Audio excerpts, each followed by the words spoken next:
All right, guys, welcome back to the Real South Africa. The McZills came, had an amazing time here. This is the full interview. I broke it down between 1 and 2 parts, but if you want to watch the entire interview, I would watch this. A lot of gems drop. See you on the inside. All right, guys, welcome back to the Real South Africa Travel and Tourism. We are an amazing travel and tourism company here in South Africa. Obviously, we're the owners of the company. If you haven't met us, if this is your first time, obviously you can like and subscribe to what you're seeing because it's going to be a little different than what you're used to, and so forth. We're not going to do the 5 top things that people like when they come to South Africa and all that. So we're going to actually, because we actually do tourism, we actually bring people. Am I right, We Tasha? do bring people to South Africa, and I said that so fast. We do bring people to South Africa, Yeah. and we do it in a very precise and strategic way. We just do it that way because it honestly just makes sense. You hear me say it all the time. If you're going to fly this far, you need to have a proper experience. And we've been doing this now for 8 years, and we've been getting better every year, bringing more people every Yeah. year. And again, like, share, subscribe, go to our website, look at what the opportunities are. There's Yeah. about 22 packages, so there's Yeah. one that you will find for you. But yeah, that's who we are. Okay, so without further ado, what I want to do now is we bring a lot of people, and just recently we had several people here on their private journey. So it wasn't a scenario where they were in a big group and they got to kind of like put up with the other people in the group and like all these different things. They actually got a chance to come and as a small part of their family and come and see it for themselves, and that's what we provide on our tour. So without further ado, I'm about to bring them on board. So here we are. There they are. That's the McZeals. And Robinson, yep. We're gonna let you guys just introduce yourselves and just tell your story. Wherever you want to start. You can start at kindergarten if you want to. Kindergarten. Well, we're not going to go back that far. That'd be pretty Okay. long. So first and foremost, I just want to introduce myself. My name is Clarence McZeal. Greeting you all from sunny Southern California.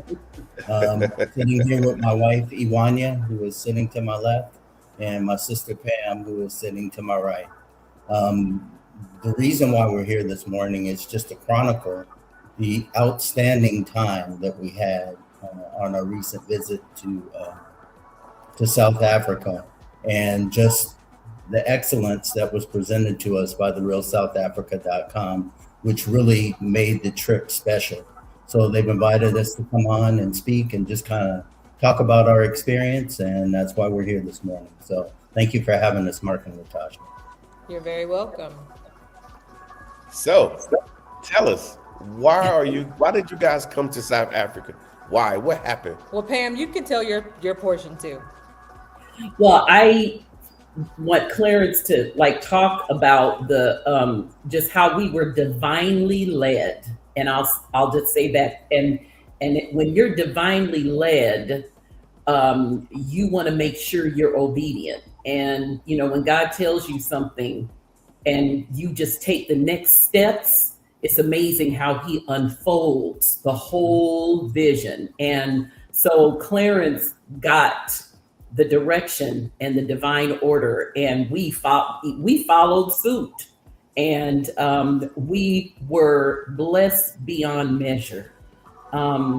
I just have to share with you guys that my heart, you see, this is the dress I bought in Soweto. This is my Soweto. Oh, it's beautiful. Yes, I had to wear it. I'm going to church today. I had to represent my people because my heart is still there. I'm here, but I'm still there. Haven't really totally come back yet. I go through my videos, my pictures. I am going to be talking to several of my accountability partners, just kind of about this. We call it a vibe here in California. I don't know if you guys know that, but that's kind of the buzzword right now is, hey, it's such a vibe, here. But there was something different there. It was, when they talk about the Ubuntu spirit, I think maybe that's what I was experiencing. but I felt like through this trip, um, I experienced something that is really, I'm still really trying to explain. One of the things that jumped out at me, and I've watched your videos, I'm like still watching the videos because I still feel like when I watch your videos, now that I'm back, I still have a connection to you two, and I have a connection to our experience. And so, one of the things you said, Mark, that just has stuck with me, we traveled well. And you said if you want to come to South Africa and you want to come and travel well, that's what you do. And I can honestly say, as Clarence just, we traveled well, and we want to thank you. Well, we truly appreciate and that you heard the clarion call, to do so. I know a lot of us, we want to travel well. We don't have any real direction.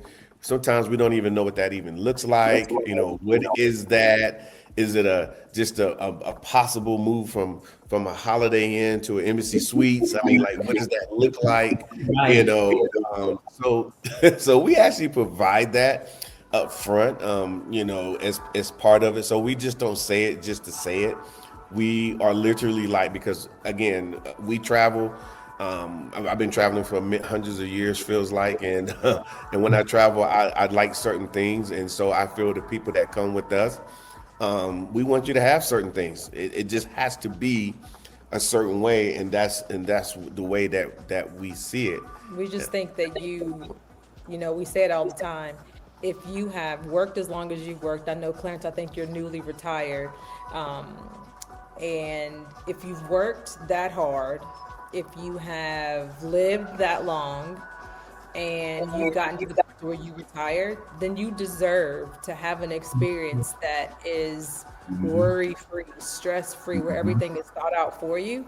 Um, and we appreciate those things for ourselves when we travel. And I just think other people should have that experience, especially from people that look like them. They should be experiencing those types of excellent things. Yes, yes. And when you said worry free, um, you know, I mean, we didn't know what to expect. So, when we came there, okay, well, is the driver going to, you got all these things going on in your head, and everything just kind of flowed smoothly. We were in communication with you every morning. You guys sent us a itinerary of what was going to happen, be here and be there, be there. And then when we were there, guess what? The people were there. They showed up. They did their job. They were professional. They were nice. They were very knowledgeable, and we just had to sit back and relax. That's pretty much all we had to do, was sit back and relax and let them do their thing. They were just telling us, hey, welcome home. Yeah. Now that you're home, welcome home. Now sit back and relax, and we'll take care of you. And that's truly what happened. So when you guys say that, there's no point of reference for some people, so they don't understand. They don't understand that you're going to be pampered and taken care of. But when you get there and everything is just taken care of and everything just flows and happens, you're like, wait a second. Now I know what they're talking about. So that's the frame of reference right there. So just piggybacking off of what my sister said, that was truly a blessing. Yeah. It's like, we got you. You're here now. We got you. And that's how we felt the whole time. You got us. Absolutely, Absolutely. absolutely. Iwanya, you're sitting pretty quiet. Well, You for got me, that? the trip was Uh-oh. amazing. I think, well, I mean, I'll just explain. This was the first very long flight that I was going to take. And the year kind of didn't start out like the greatest because I lost my mom the day after New Year's. And so for me, when my husband started to talk to me about this trip, I was still, I needed to like lay my mom to rest. There was just so much going on, and I was in my school year. I'm a special ed teacher. There's meetings all the time. It was just overwhelming. And so I kept telling him, I can't talk about this right now. But as I'm telling him this, I'm trying to just like process the idea of that many hours and that far away, and oh my God. But um firstly, once he said, to me. He just kind of sat me down once the school year was over and I was able to kind of talk about it. And he said that, this was the direction from the Lord and the Lord doesn't steer him wrong. Something like inside of me just kind of settled down and said, okay, well, we're going on this trip.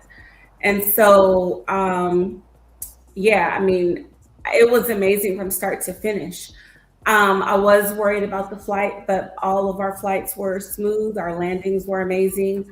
When we got there, our driver was waiting for us and he brought us to the hotel. And that was the experience we had the entire trip, to echo what my husband and my sister-in-law are saying.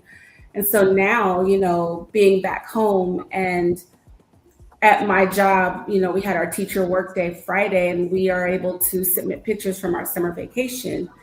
And so I had all of my pictures like turned in from South Africa and they're on the big screen. And people that I know saw them because I posted on social media, but I had several people approach me.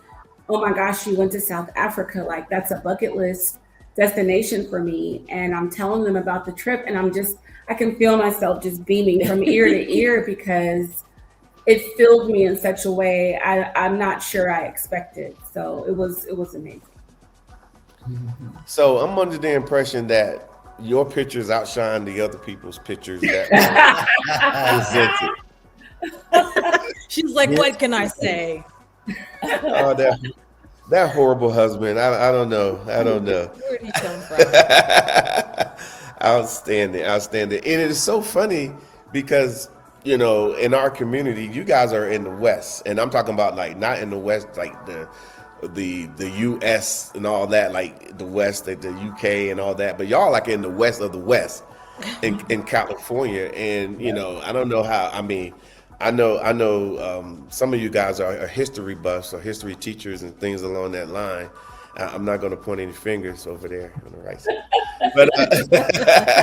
But these are places, first of all, we don't supposed to be going in our community. We don't supposed to be going to Africa. We just don't supposed to do it. And unfortunately, I think sometimes our South African counterparts or our friends here are like, what do you mean? What do you mean? And I'm like, God, I know y'all hearing it from me, but there's a few million of us that we get taught that from early on to whenever. So now that you've been to South Africa, educator, person, tell me, has anything changed or is it just status quo? I feel like a lot has changed. I think I was when we met with you guys, I was talking a little bit to Latasha about when Nelson Mandela was freed from jail and he ran for president. And you have this image of what Africa looks like on television because for us in the middle of the night, they're showing videos of starving children, and that's the image that you have, that it's just people are starving and nothing is there. But roads, yeah, huts. and when Pat Harvey had gone from our local news channel to South Africa, and when you're looking at the lines of people lined up to vote and you're looking at the city and the skyline, it looked just like downtown LA to me, which was surprising compared to what they show us on the news. And so I feel like I had a pretty decent perspective of what it was going to look like, but it really was more than that. And I just felt so excited and ready to like share the pictures once I got back, because I never share anything while I'm not home. But it's interesting also because as I'm sharing the pictures and I tried to chronicle things in order, I had people like, well, where's the animals? And I'm like, it's so much more than animals. You have no idea. Like, the animals, that was in the middle of our trip and it was magnificent. It was amazing. It was everything that you think it would be and more. But then there's so much more on both ends of that you really need to understand about South Africa. Yeah. Excellent. So when we say stuff like, in our videos, that you just need to come see it for yourself. Mm-hmm. Yep. Mm-hmm. Yes. That's 100% true. I mean, 100%. that's understated. 100, yes. It's Yeah. understated. Yeah. You got to come and see it for yourself, and that's really the only way you're going to be able to wrap your head around, the experience that you're going to have. Yeah. And I'll say one more thing too, Mark. It's just that when I first started to try to think about how we were going to go there, I thought that you guys only did like travel tourism as far as like real estate tours, because that's what I was watching mostly. And so I'm looking at the real estate tour dates and I'm thinking, well, my wife is working, so, we can't make it like, in February or October. And then I started to listen, I started to understand that you guys work around and you guys schedule and set up whenever you want to come. So a light bulb went off in my head and I'm like, okay, well, we can schedule a trip, during the summer. We can schedule how many days, we can schedule where we want to go. If we want to go see some real estate, we can schedule that all in. So I think some people may be under the misnomer that they only travel within certain times. And it kind of took me a minute to understand that you guys customize everything. Yes. So everything was customized. We wanted to do certain activities and you guys worked that in. So everything was customized. So if you're sitting at home and you're thinking, well, I can only travel during these dates or that days, you could travel whenever you want. You could set up your own times, get there whenever, and they will customize the whole experience for you. For me, the word I was telling my coworkers, eyes are just looking at me and I'm like, they curated experience for us. Right. Like our That's whole a good trip word. was That's an just, it excellent was word. curated and tailored to exactly what, we needed and what we wanted. And I even explained, and they do shopping and, spa tours and they can make it whatever you want. I said, but when I talk about, the private transport and that the people who drove us places weren't just drivers, but they were guides who, as soon as we got in the car, started educating us on everything around us. It just was so fulfilling and meaningful. Mm-hmm. Yeah. One of our drivers, as Iwanya was saying, he was, talking about, like she said, the historical perspective. And it just so happened we were headed to the Apartheid Museum that day. So we pull up and he's been talking to us about the, historical perspective. We get out the car and he continues right along with us. And I'm looking like, wait a minute, he's also the tour guide. He walked us through that entire museum For hours. We were there for several hours. Yeah, and it's he incredible. said, I love what I do. And we could tell because he was very knowledgeable. The About Apartheid everything. Museum was amazing in and of itself. It's an experience. You feel it. And when you look at the history of the struggle and the apartheid struggle in Soweto being ground zero, we can relate back to our ground zero in the South and how they're parallel to one another, But yeah, he just walked us through that whole museum and we had such a wonderful engagement. And I really like the fact that, the drivers show up with the realsouthafrica.com badges. So as soon as they hit that lobby, we see the Real South Africa badge prominently displayed. Yeah. They're very proud of that. We were like, okay, it was wonderful. And they were always there prompt ahead of time. They were waiting on us. Yeah. I love Yeah. that. I love Pretty Yeah, much. because they knew you guys flew all the way from California. That's a long way. What do you call it, Clarence? Sunny Sunny Southern California. sunny Southern California. Okay, I wanted to make sure I got that. Yeah, I'm not familiar with that, but Yeah. we're gonna figure that one out. Sunny And you know what's cool? Other than the elevation, the weather was so similar to Southern California. And it was dry because of the elevation and the difference. Yes. Because I believe it's like somewhat of the elevation, somewhat like Colorado would be in the United States.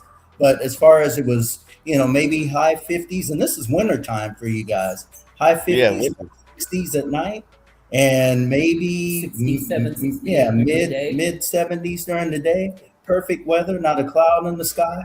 Everywhere we went, it was like, it was, the weather was tailored for us too. So Yeah, we we just, love that.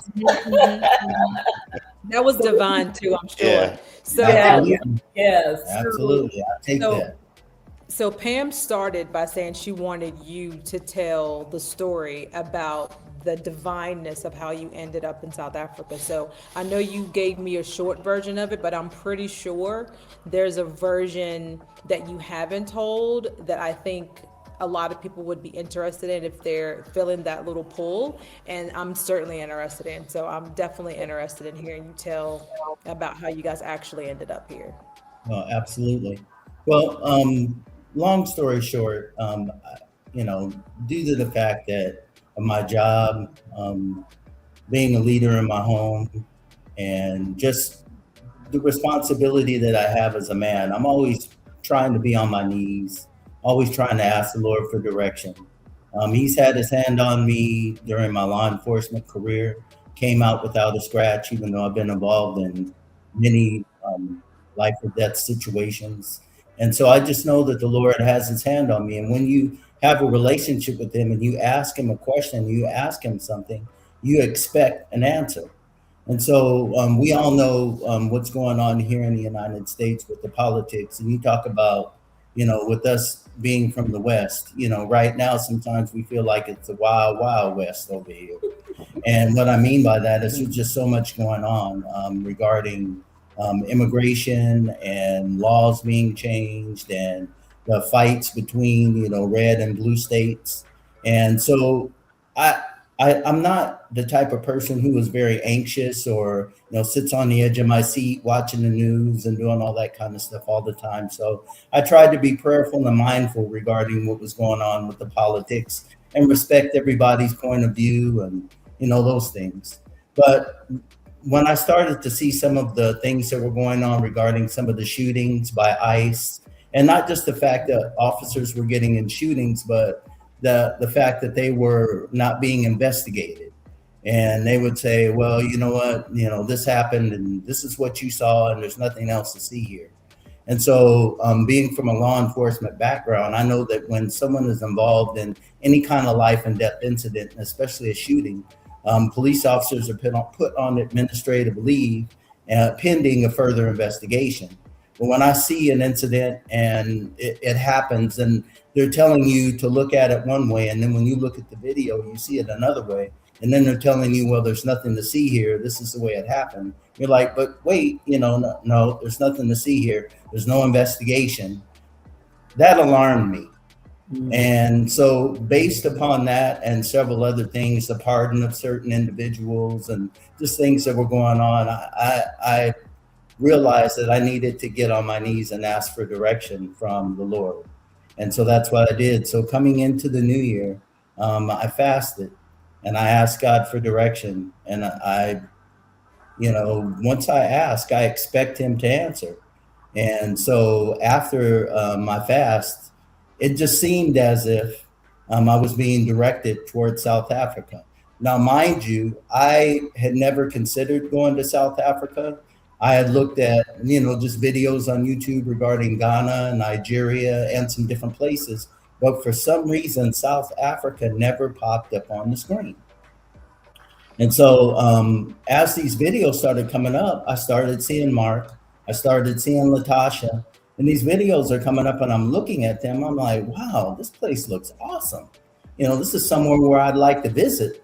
And so on that note, I just started going down, I wouldn't say a rabbit hole, but I started enjoying the videos and really started enjoying watching you guys and listening to your testimony and seeing the people that had visited and moved there and their thoughts on the continent. And again, being African American, as far as I know, none of our people in our immediate family had ever set foot back on the continent since the day our ancestors left. So that started to weigh on me. And so I'm waiting for the Lord to talk to me. And I kind of get a notion to call a friend of mine by the name of Kyle Campbell and ask him if he wanted to go to breakfast. So Kyle and I meet up and we're sitting there and we're talking, family, politics, different things. And all of a sudden he brings up his brother and how his brother was planning on retiring possibly in South Africa. And that just came up out of the blue. We hadn't talked about South Africa and hadn't mentioned anything. And so, as we're talking about his brother and his brother's experience in Johannesburg, he also mentioned that he knew some people that moved to South Africa. He said that he had friends, Jackie and Arthur Hartz, and they had moved to South Africa. And so I asked them how they enjoyed living there. And he said he thought they loved it. And I asked him if he could put me in touch with Arthur because I had some questions regarding South Africa. So he put me in touch with Arthur. And lo and behold, I found out not only had Arthur taken his trip and tailored his experience through the realsouthafrica.com, but that I had been watching him on video for several months and didn't even know it. So I'm watching this man and didn't even know I was watching, somebody who I was going to be speaking with and interacting with, shortly. So made that connection, was able to talk to him. He solidified, some of the questions that I had regarding, your company and, how professional you guys were and all that. So, based on all of that, I went and talked to my sister. I'm like, hey, listen, this is what's going on. And, I'm thinking about taking a trip to South Africa. Are you down? And so we talked and chit chatted. I told her what the Lord was telling me. And she was like, well, if that's what, the Lord is saying, he's going to provide. So he provided everything, the money, the time off for everyone, the days, the avenues. And so, he put us on the road and we got on the plane and we came. Well, remember, I told you when we started talking about it that I was watching the same videos. Right. Yeah. So we were not talking, but I was watching the same videos apart from him. And I had started, we had, God just led me and I was watching you guys and your videos. And at some point in time, we started talking about, hey, have you seen these videos coming out of South Africa? And I was like, you seen them too? And we both had been watching your videos apart from one another. So when I shared that with him, that I'd already started watching the videos, I was already kind of, curious and definitely, open. He was like, it was almost like kind of that witness you need. Sometimes, when you still need a witness, that was his witness. I was his witness. And I was like, okay, let's do it.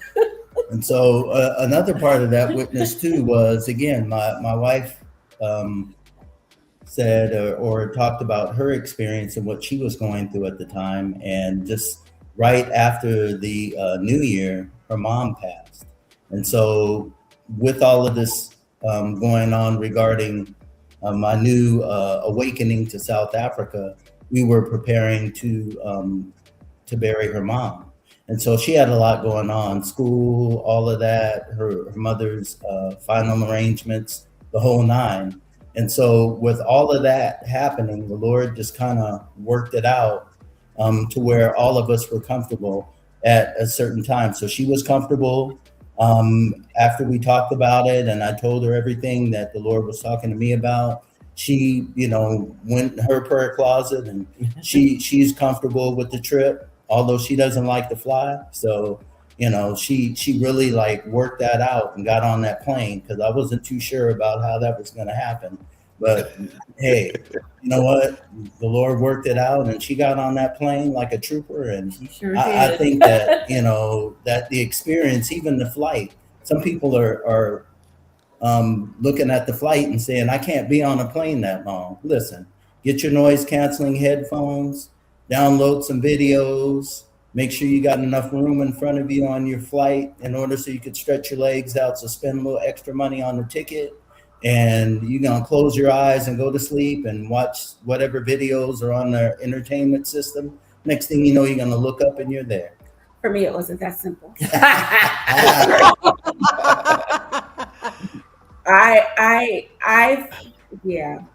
I had to have a couple conversations with some of my coworkers that I know have traveled internationally multiple times. because I'm like, I don't want to be the person on the news that they had to land the plane for early because I like freaked out on the long stretch of the flight. And so I got some advice and took care of some things that needed to be taken care of. But yeah, one of my coworkers mentioned download movies in case the Wi-Fi is not working. I mean, I asked one of my line sisters, one of my Sans, and she was like compression socks. Like I kind of reached into my like toolkit of people I know who travel internationally regularly, and I'm like, what do you have for me? Because like I need you right now. And so the noise canceling headphones, like I just got little tidbits, and they were all like everything I needed, because that first flight, I mean, it was pretty much 4.5 hours to Atlanta and then 15.5 hours from Atlanta to Johannesburg. And I stayed awake going to Atlanta intentionally. And I probably only slept 2 or 3 hours of that 15.5 on the way there. So I had 12, 13, yes, I had 12, 13 hours to kind of, you can only watch Mike so many times, and I've already seen it, 6 or 7 times, but 1 or 2 movies, and I'm just kind of like, well, what do I do? So it was kind of podcast here, it was music there, it was Audible here, it was whatever I could do to fill the time, because literally everyone around me was asleep. So yeah, but coming back was another story. But yeah, I wouldn't trade the experience for anything in the world. And to echo what my sister-in-law said on Friday, I was talking to someone at work, and I just said, yeah, I mean, you know how people say they come back from a trip and it's like, take me back. I'm like, I'm feeling every bit of that. Like, take me back. Like if I could have one more month of, summer vacation, like, yeah, take me back. Like I'm just longing for that experience. I mean, the welcome we received from everyone, the love we felt, I feel like the arms we felt that were wrapped around us, some of the tears that were shed from, people in the hotel when we left. I mean, all of that just like stayed with you. Yes. Well, I would say this, like you said, the people in the hotel, they, South Africans, they feel you. Yeah, they do. They just do. And I don't know why us African Americans kind of like, we're not that, I guess, trained in that method, if that's a thing to say. Because we used to leave. We might be gone, we're not long, 6 months at the most, and we'd come back and we'd go to the same places, and they'll be like, hey. They remember our names. They remember about us. And I'm like, dang, I just only met you like 2 times, but they remember everything about you, and so forth. And then going back to what you were saying earlier about like the guides and the drivers and all of this, you got to keep in mind, and because in America, it's one thing, but their story of what happened to them, they're gonna have to, they got to go tell people. It's not really being told like on some amazing, Marvel movie documentary or something like that. People just generally don't know. They know that something happened, but they don't know. So when they get a chance to tell that story and to tell other people, especially who decided to come and visit, they're going to tell you what happened, and so forth. And they're willing to answer your questions and so forth. And I'm not going to say that's everywhere, but I know within our ecosphere of the real South Africa, we make sure that these things are in place if you need it. There's some that already know. Some people don't want to know, but those who want to know will be able to get that treatment. They will go inside the apartheid museum with you and break it down. And if you're like, well, what does that mean? And I think one of the things that gets me when I go to the apartheid museum is that you look at a museum and you say, okay, and then they're talking about like the dates, because they always have dates for everything, like 1975, 1984, and I'll be like, oh, that's in my time. Right. Right. I was in high school. I was here. I was there. So yeah. Right. And Yeah. you look at just how recent, that experience was, and the impact of that. And the beautiful thing is also how far they come. When we went into Soweto, which was their ground zero, to see some of the improvements and the great things. They even have a mall there, some of the things that it was heartwarming for me, to see that there was positive, good fruit that came out of the lives that were sacrificed and lost. And for me, when I stepped off the plane and into the city, and as we drove and as we went throughout our tours, to see us doing everything, to see us coming up out of the manholes working, to see us up on the electricity poles, to see us in the restaurants, the stores, the hotels working, it was truly heartwarming, for me. There was a satisfaction there. And I think we laughed one night. We were at the Signature Restaurant, having a beautiful dinner. And all of the waiters, the maitre d', everyone there, the customers, all looked like us, except for the lonely jazz player. He was amazing. He was amazing. I think we kind of related him to Kenny G. We started calling him Kenny G because he was that good. But he was the only one, and truly amazing to have that dining experience, because that's not typically the dining experience you have in many of these very, very classy, establishments. So I loved it. And my oxtails were amazing, like you said. They were falling off the bone. They were. I told you. Yeah, we had to taste her oxtails. Yes. I went out. Remember when we met, you were like, where can I get some oxtail? I was like, well, as a matter of fact, you'll have two choices to get oxtails, but they always fall off the bone. They're so good. Yes. I'm glad you enjoyed them. Yes, loved them.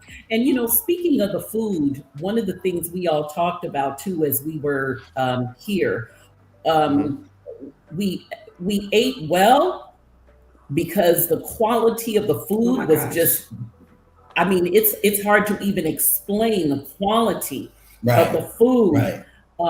We felt light. We didn't feel bloated. We didn't feel inflamed. And the beautiful thing about the trip as well, staying in the hotel, is you've arranged the breakfast for us. So all we have to do is come downstairs. And that breakfast was fire. Everything on the menu. Every Every and day. we enjoyed the buffet, as well as they grind the Americano coffee. Oh, that coffee was everything. That coffee was like mind blowing. Every morning I was downstairs, like the first thing, water and coffee. I want some of that coffee. After a while, they knew. They would just come. Oh yeah. By day 3, they're like water, coffee, Americano, milk, whatever. They know. They a little know. bit of milk and 1 pack of sugar, and we're good. Yes, Okay, all right. So the food was I'm an American girl too. So yes, the food was bar none. Truly amazing. And when I got back, because sometimes you're concerned when you go on vacation. Oh God, I'm going to gain weight. I don't need to gain any more weight. I came back out on the scale, not a pound. I know. Not a pound. It's amazing. We weren't playing. We weren't playing. We ate well. We ate well. And we didn't just eat well because of the quality of the food. We ate well because the way you guys planned things out. Exactly. We were able to experience some restaurants and experience some things that if we just came on our own, We'd have that no we idea where wouldn't know like where to go, and this, that, and the other. But you guys had the 2 dinners set up for us, and they were both fabulous. Fabulous. So it was like the direction and the experience that you guys have had there. You've personally packaged it, and you've vetted these different places, and you said, all right, well, I know people are going to want to go here, so let's set up a relationship with these people here, or set up a relationship with these people there. And then when we walked in, they were like, "Oh, the real SouthAfrica.com. Oh yeah. Come on this way." Yep. And yeah, it's funny because you don't really have a reference point for that. To know But when what you to walk expect. in and people are like, "Oh, and it's like, come this way," and they know who you are, they're expecting you, they take you here, they sit you down, they take care of everything, and all you have to do is just give a tip, and the rest of the bill, everything's paid for, and you ate fabulously. Now that's a vacation. Yeah. It's an experience I've never had, and I'm like ready to have it again. Yes. To be honest, I'm like, yep, next time Cape Town. Yeah. I mean, I'm already planning our next trip. Yeah. And we enjoyed, as Clarence and Iwan, you were talking about just the personalization of our experience. We were able to personalize our tour. We had the cultural part of the tour, which was amazing, and we needed that, especially as Clarence said, we're first time, in our immediate family to be on the continent. But we were also able to add things. And the spa was one of them. I'll let Clarence and Iwanya talk about the other ones, but the spa was amazing. And one of the things that I enjoy doing on my birthday each year is I have a spa that I love here in Southern California that I go to. And I, get the package and enjoy the facials, the pedicure, the massage. And so we had a beautiful package at the spa you guys arranged for us. It was a beautiful, all the same things I would normally get at the spa in California. And, just the attention to detail my masseuse paid, to the little things that she found as she was massaging my back. There's a couple of places where I kind of jumped, and I know that I carry stress in those areas. And she was very professional in that she remembered those areas and she would continue, and then she'd work her way back to that one area. And then if I jumped again, she'd like, okay, let me keep going. Then she'd work her way back to that one area until my muscle was relaxed enough and I didn't jump. You don't get that here. You go through the whole massage and they're going to go through it and keep to it and keep to the time that's designated, but they're not necessarily going to really work out. And at least for me, I haven't experienced anything like that. She worked out those kinks. She worked them out. And I'm sorry, what did you say?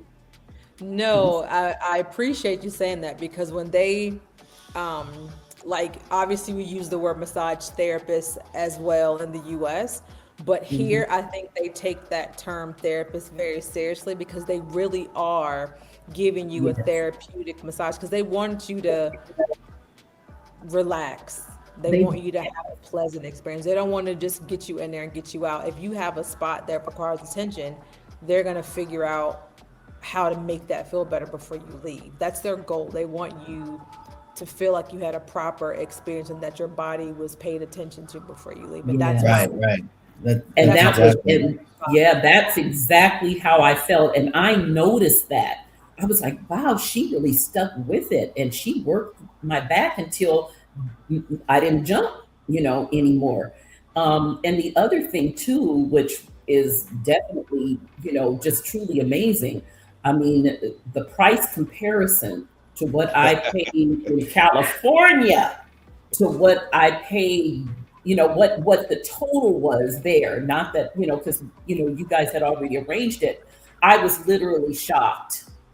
Hey, Mark, because I had to slide over the counter and ask the lady, hey, so, how, I know they already paid for it and all that, but, what would, this type of package, cost, if we had to pay for it ourselves? And she told us, oh, you know what, it's such and such and blah, blah, blah. And so, I got my phone out, started calculating, and the cost difference in what we receive. So I don't have massages and all that kind of stuff too often, every now and then. So I asked my sister, I said, so how much would you have paid for that package, in the United States? Everything we got, the attention. She said, "Oh, maybe like $500." She said, "600 minimum Yeah, Ooh, in the that's a lot. United States, in When I- when California. I- Let's say in California. in California." When I asked the lady what the package was, and she told me, Don't and say it. Now tell them. Don't Say say it. Say it. Okay, I'm you not can say it. gonna say it, but it was a fraction. I'll just say that it was about Yeah, a it was third. a fraction. And the attention that they paid us. The lady who was taking care of my feet, her name was Doris, and she was amazing. See, I remember Now- these people because they And made that was an a big job. That was if she's working on your feet, that was a Big big Ignore job. him. Ignore him. Hey, Mark, I was in law enforcement. I wore boots for 30 years. So, Yeah, That's that no was a big excuse. job. We're not letting you off the hook. so, hey, you know what? They did a job on my feet. They're not too bad, but So they let me- needed so some let me- attention. Let me ask one more question. Yeah. Pam said it would be, $600 or so. But how long are you at the spa for $600 in the US? Is it about the same 4 or 5 hours, or is it like less time? It's less. Okay. Definitely less. Yeah, Okay. definitely less. Because they keep you to that, this like window period. And I think not necessarily just that, it's the time that they like. I think our spa or our massage therapist did like it was 75 or 80 minutes or something like that. It's not they have stages and times, and of course the price goes up the more the more time It's been a you while. ask for. Huh? She Yeah. said it's been a while. Yeah. So For my massage in the US, I get them here all the time. Yeah, but- yeah, the price goes up based on the amount of time the massage therapist has to work with you. So your Okay. price goes up as a result of that. So yeah, that's how you get into the expense. Okay. Um, Okay. That's how you get into the expense. And I just enjoyed my massage therapist was Sia, as Sia's Clarence said. We remember their names because the personal attention that they gave was just bar none. And as we think about the people that we enjoyed so much, we remember many of their names. And one of them, our waiter Wandile. Oh, Wandile. Wandile, he's our nephew. He's So our nephew. the first full night there, Okay. my husband and I ate at the restaurant downstairs at the Yeah. Leonardo, and he was he waited on us that evening, and I don't know, instantly we just connected with him and just started talking to him. And I remember, he and I were talking, and he goes, "I love your accent." And I go, "Thank you. I love your accent too." And he goes, "I have an accent." And I'm like, "Yes, you do." But he was just friendly and nice and kind immediately. And then every time thereafter, we would see him and he'd say, "Oh, I'm working breakfast tomorrow." And we'd see him for breakfast. And so when we went to dinner that night and he said he was working breakfast the next day, I think my husband had mentioned, "Oh, but you haven't met my sister. Like, she's going to come down and she'll be there." And so she got downstairs before we did. And he had already gone to her and said, "The family's coming. My family's coming." So, I mean, he was just amazing. And then the day we went to the spa, we had already decided we were going to go there for dinner that night. It was our last night there before we were going to leave the next day. And I mean, he was there to help us, with dinner, even though we saw him when we went to the spa at 11 just to kind of check on things. So he worked a long day, but yeah, he stayed there just to see us that evening. That meant a lot too. Yeah, that did. And he was looking out for us. I mean, he was looking, Yeah. and then when He was patrolling, huh? Yeah. and he was on it. And not only was he on it, but as we sat there, they didn't try to like rush us away from the No. table. So Oh my the first gosh, night no. we sat there, we ate. He was very attentive. He came. But then we were finished eating and we're watching the game. I'm like, okay, well, I'm used to the waiter coming and saying, bringing the bill and saying, "All right, well, time to go," basically. Or do you And need to Yeah. go off? Right, yeah, he's That trying to never wrap us happened. up. And so Juan Dealey's just going about his job, and I'm like, babe, is he gonna come, you know, tell us, bring the bill or this, that, and the other? And we waited, and we literally had to ask him, hey, you know what? We'll take the bill now. So they took their time, they waited on us, they were very personable, professional, and they didn't rush us out. Right. And the food was amazing. Amazing. Just the pizza by itself. The first time I took a bite of the pizza, I told my wife, I said, this is the best pizza I have ever had. I said, hands down. Now it was spicy, so she couldn't eat too much of it because I had to fall on the sword. It was spicy, but oh my goodness. But my pasta with prawns was amazing. Mhm. Yeah. And the garlic bread was light, and it wasn't like heavy, and it was crispy. Oh, it was amazing. Yeah. They season their food. Very well. They season their food. And that was amazing because even the vegetables, sometimes when you go to restaurants, they don't season the vegetables, they'll just steam the vegetables. And you get a steamed vegetable, but they seasoned. But I feel like the vegetables we talked about it too, were also fresh and not frozen and brought out. And Very much so. Very much. But what's funny with all this, everything that you guys experienced and so forth. Somebody on that side at some point said, y'all don't supposed to be having these experiences. Yeah. Right. You don't supposed to be going to South Africa. Mm-hmm. They got all these issues and all these problems, and Right. even though in the U.S. we're living in the same problems. Yeah. Some of them. Yeah. But Yeah.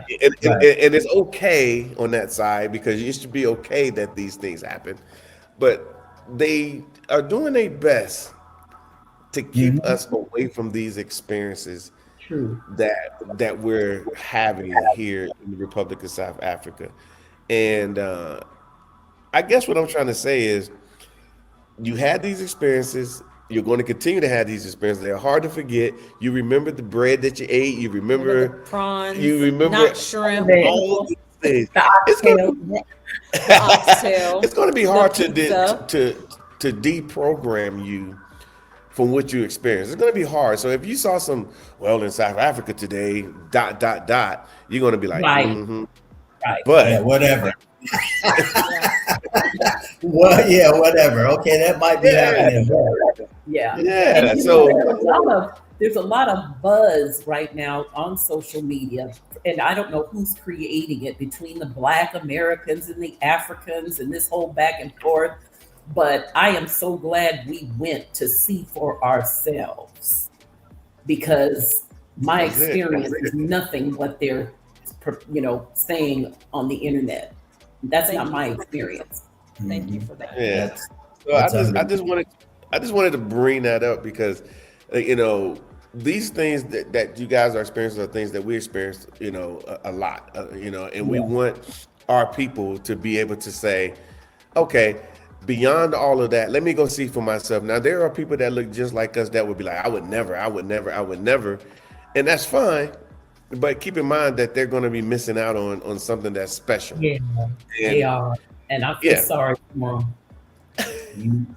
I really do. You got to get on there. You got to get on that plane and get there and experience the continent. I know we've talked a lot about our own personal experiences right now, but we haven't really touched on the tours because the tours was like amazing. I'll let my wife talk about the real estate tours that we went on. So one of our objectives was, when we went, we wanted to see some real estate and see exactly what South Africa had to offer.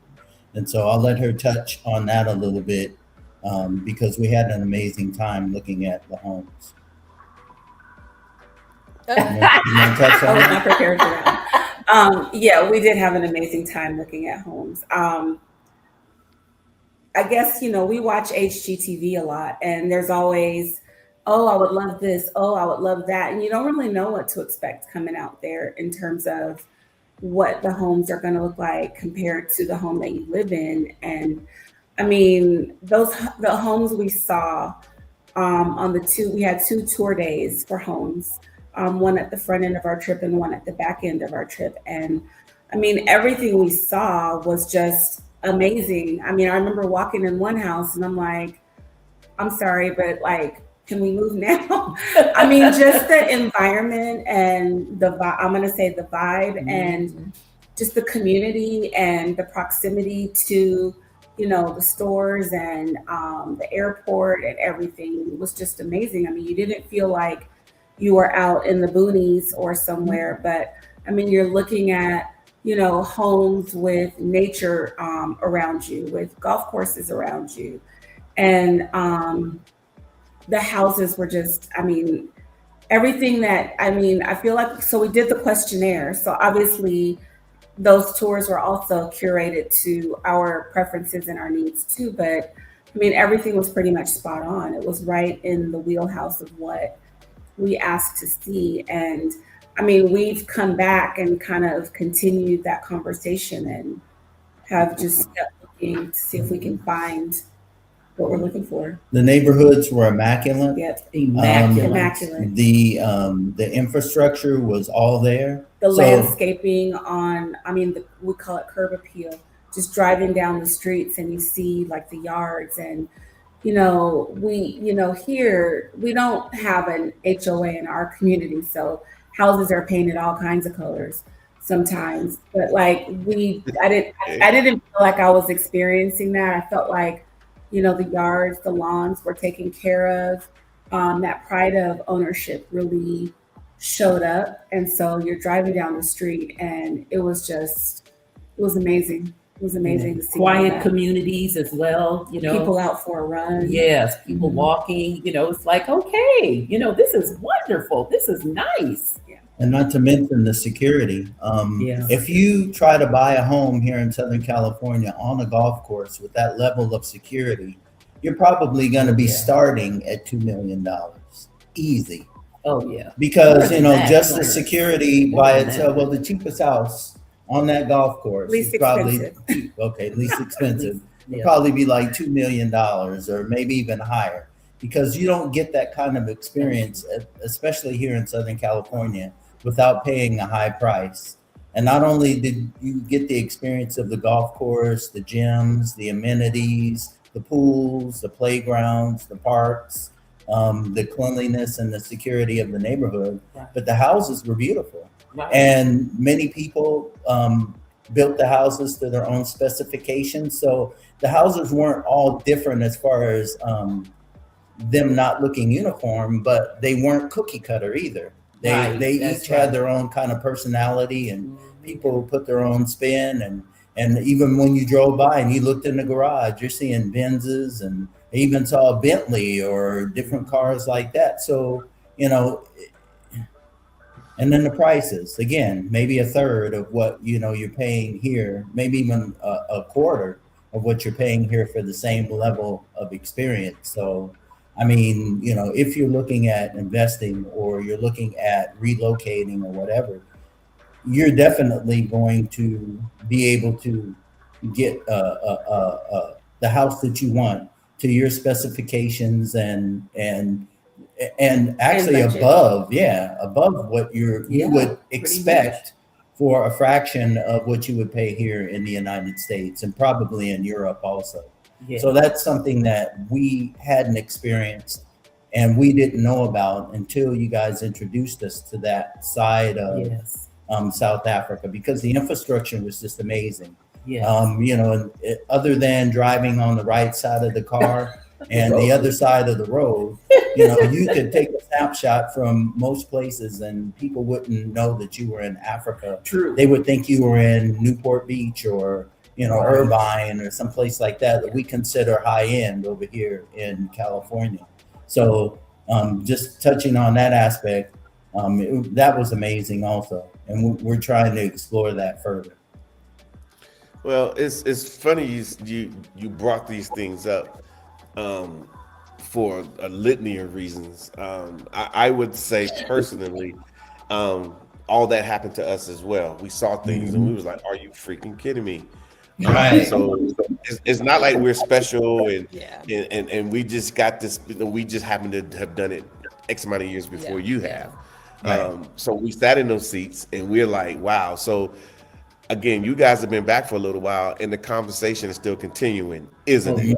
Oh Yeah. my God. Like it was yesterday. Yeah, we're talking about it all the time. Mhm. And we're trying to convey to our sons, we have a 19-year-old and a 22-year-old, 21-year-old. 21, soon to be 22.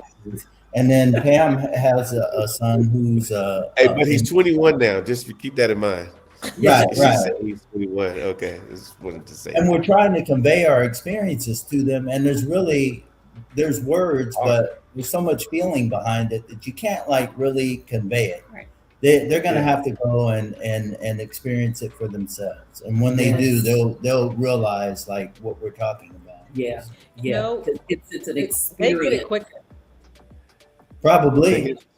Once you get like a late teen to a 20-something-year-old, they pick it up quicker and they are more free.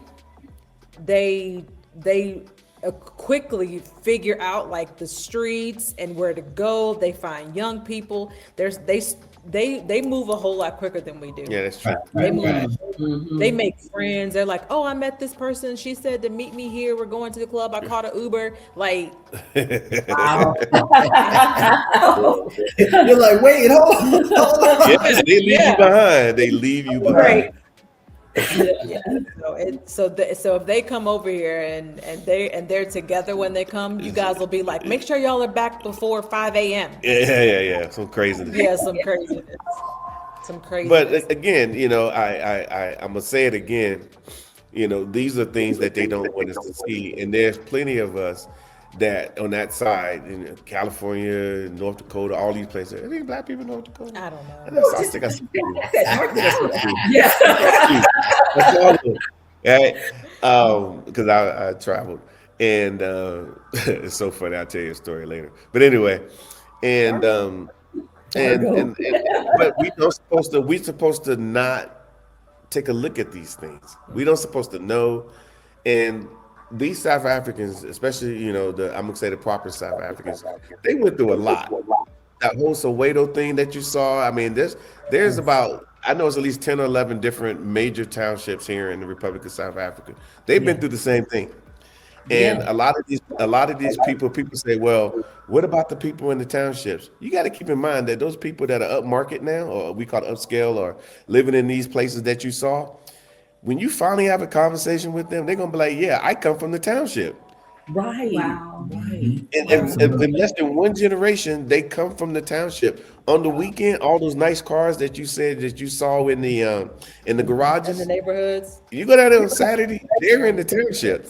Yeah. Going to visit their friends, but then on Sunday afternoon, they all up Kings Highway, leaving Soweto, Yep. coming back to their mid-streets and mid-towns and mid-rands and their Santons. So, but the reality is, as you probably are starting to pick it up, they're no different than we are. Not even a little bit.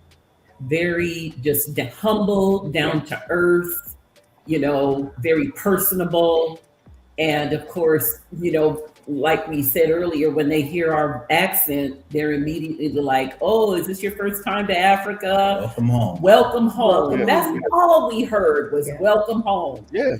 I mean, so I just felt like, man, this is family, this is family. And it wasn't contrived either. It No, was when they it was said very welcome genuine. home, they were They meant it. genuinely saying welcome home. Mhm. And they meant it. Yeah. And Yes. you could tell that, they meant it and they were happy to see you, back on the continent.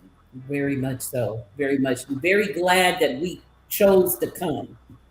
And You know? I wanted to just add to that not only, you guys are amazing at, curating trips, but so like for my husband and I, there was something that was just like a little kind of talked about and thought out and special, but we've been married 26 years now. And, we just talked about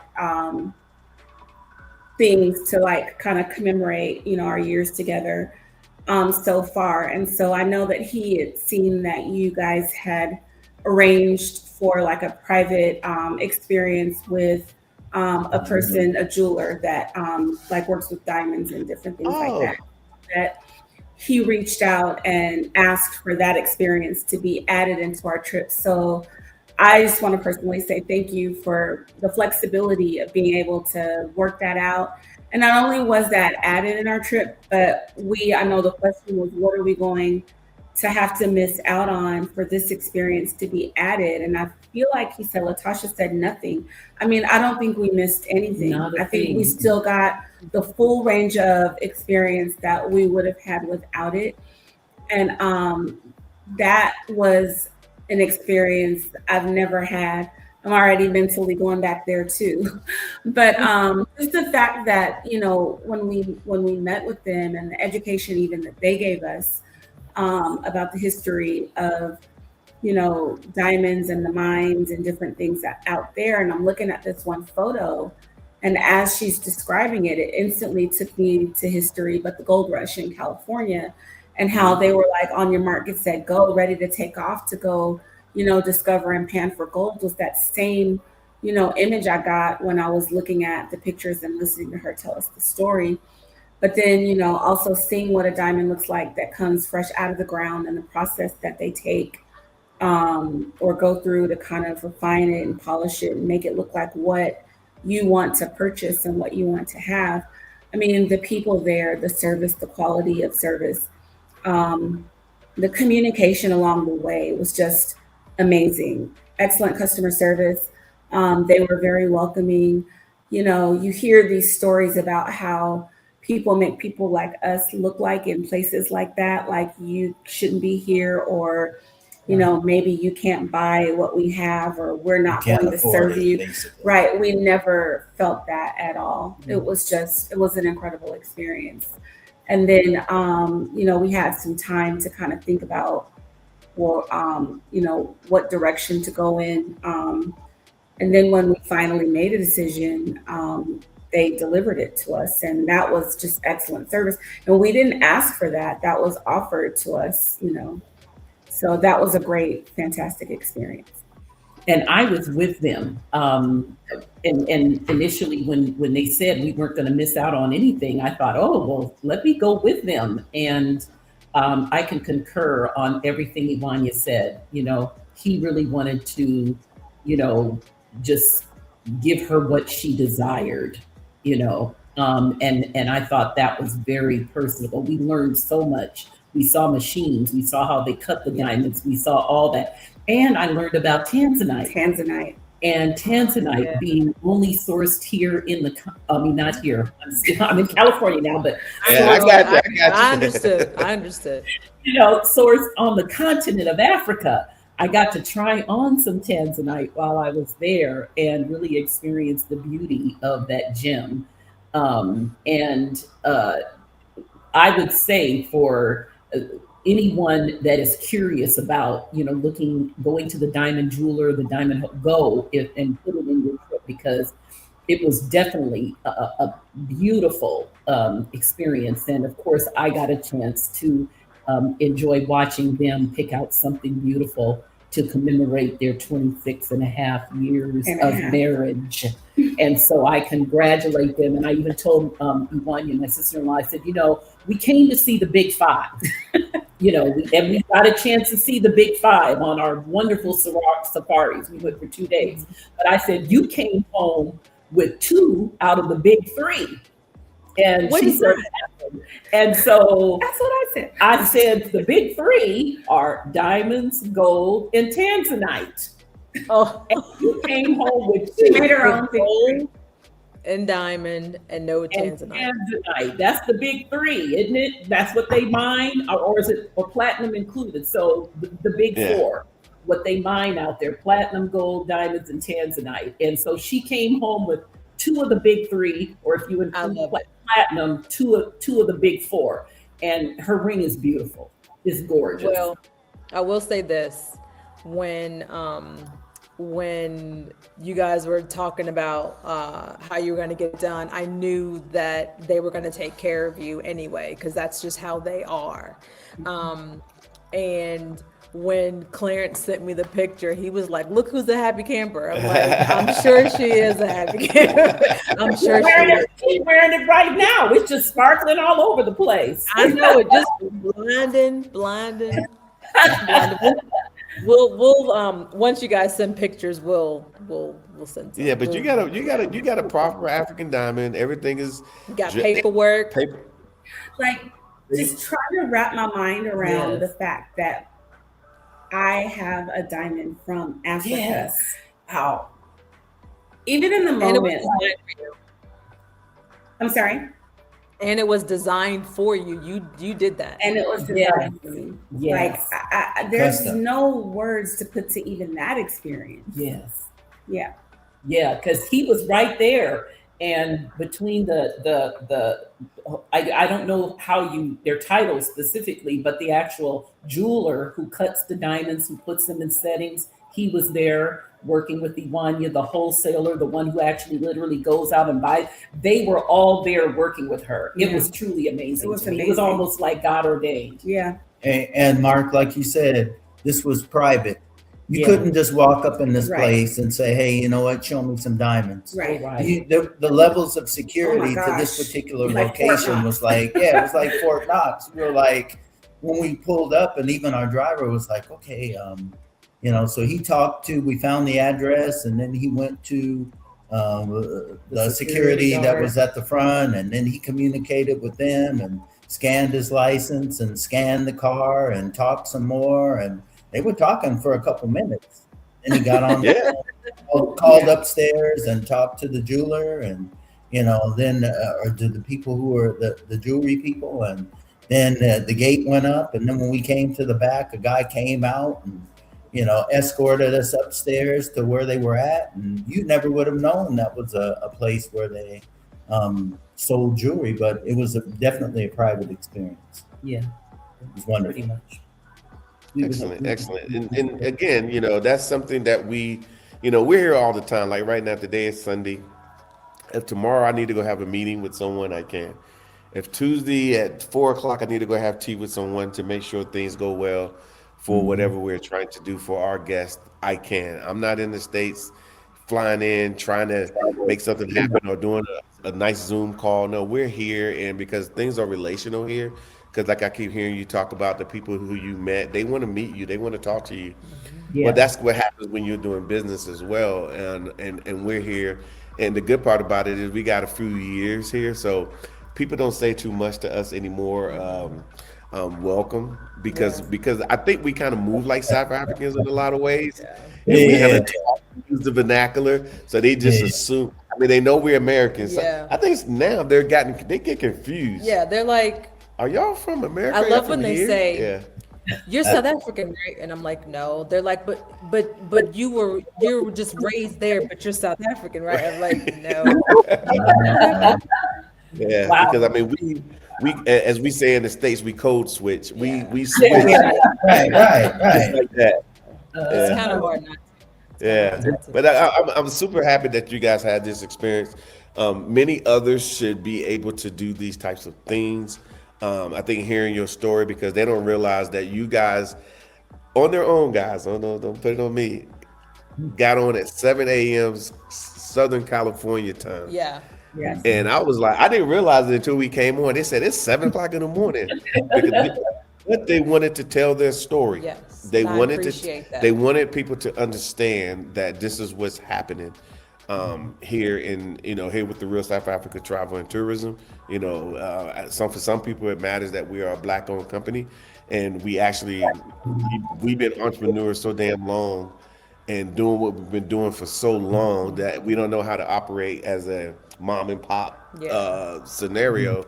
So what you run into is the same way we ran our businesses in the States and how we run it here, and so forth. So we want people such as yourself to be able to take advantage of these things. That's basically here for you. And I think overall, like you said, you got a chance to do the diamonds. You guys had a full We had a full, yes. We But- did from but at the same- shopping for diamonds to watching a lion eat a meal. Oh, you did. Oh, you did Yeah. get to see that. Yes. We went on Did Saturday. Right. Yeah. Who gets to see a That's lion tear up a cow's leg? Did you hear the crunching? You Right, know. right. Yes. Yeah. Oh, We were yeah, up we close heard and everything. Yeah. We Up got it on close. video, so Up Oh, close. good. Please and send that that. we didn't even touch on that, but that whole thing was amazing. Mhm. Just seeing the animals. And then when we went to, so the safari park was amazing. We got to see the hyenas, the leopards, a black Yeah. panther, lions, giraffe. But the preserve the next day. Yes. Go ahead, Yes. babe. I just my Come my assistant principal called for something, and we were communicating about not a situation, but a situation. And things happen over the summer, but teachers are off contract, and so I said, yes, I saw this email. I said, but I was out of the country. And she says, oh, where did you go? And I told her, and she said, how was it? I said, it was everything you thought it should be. Like, I started describing it to her that day when we pulled up. I said, and when we pulled up, I said, the place was, it's like a hotel where people are, but you go out on safaris. I said, but when I saw the lady with the leggings and the riding boots, I said, oh, this is legit.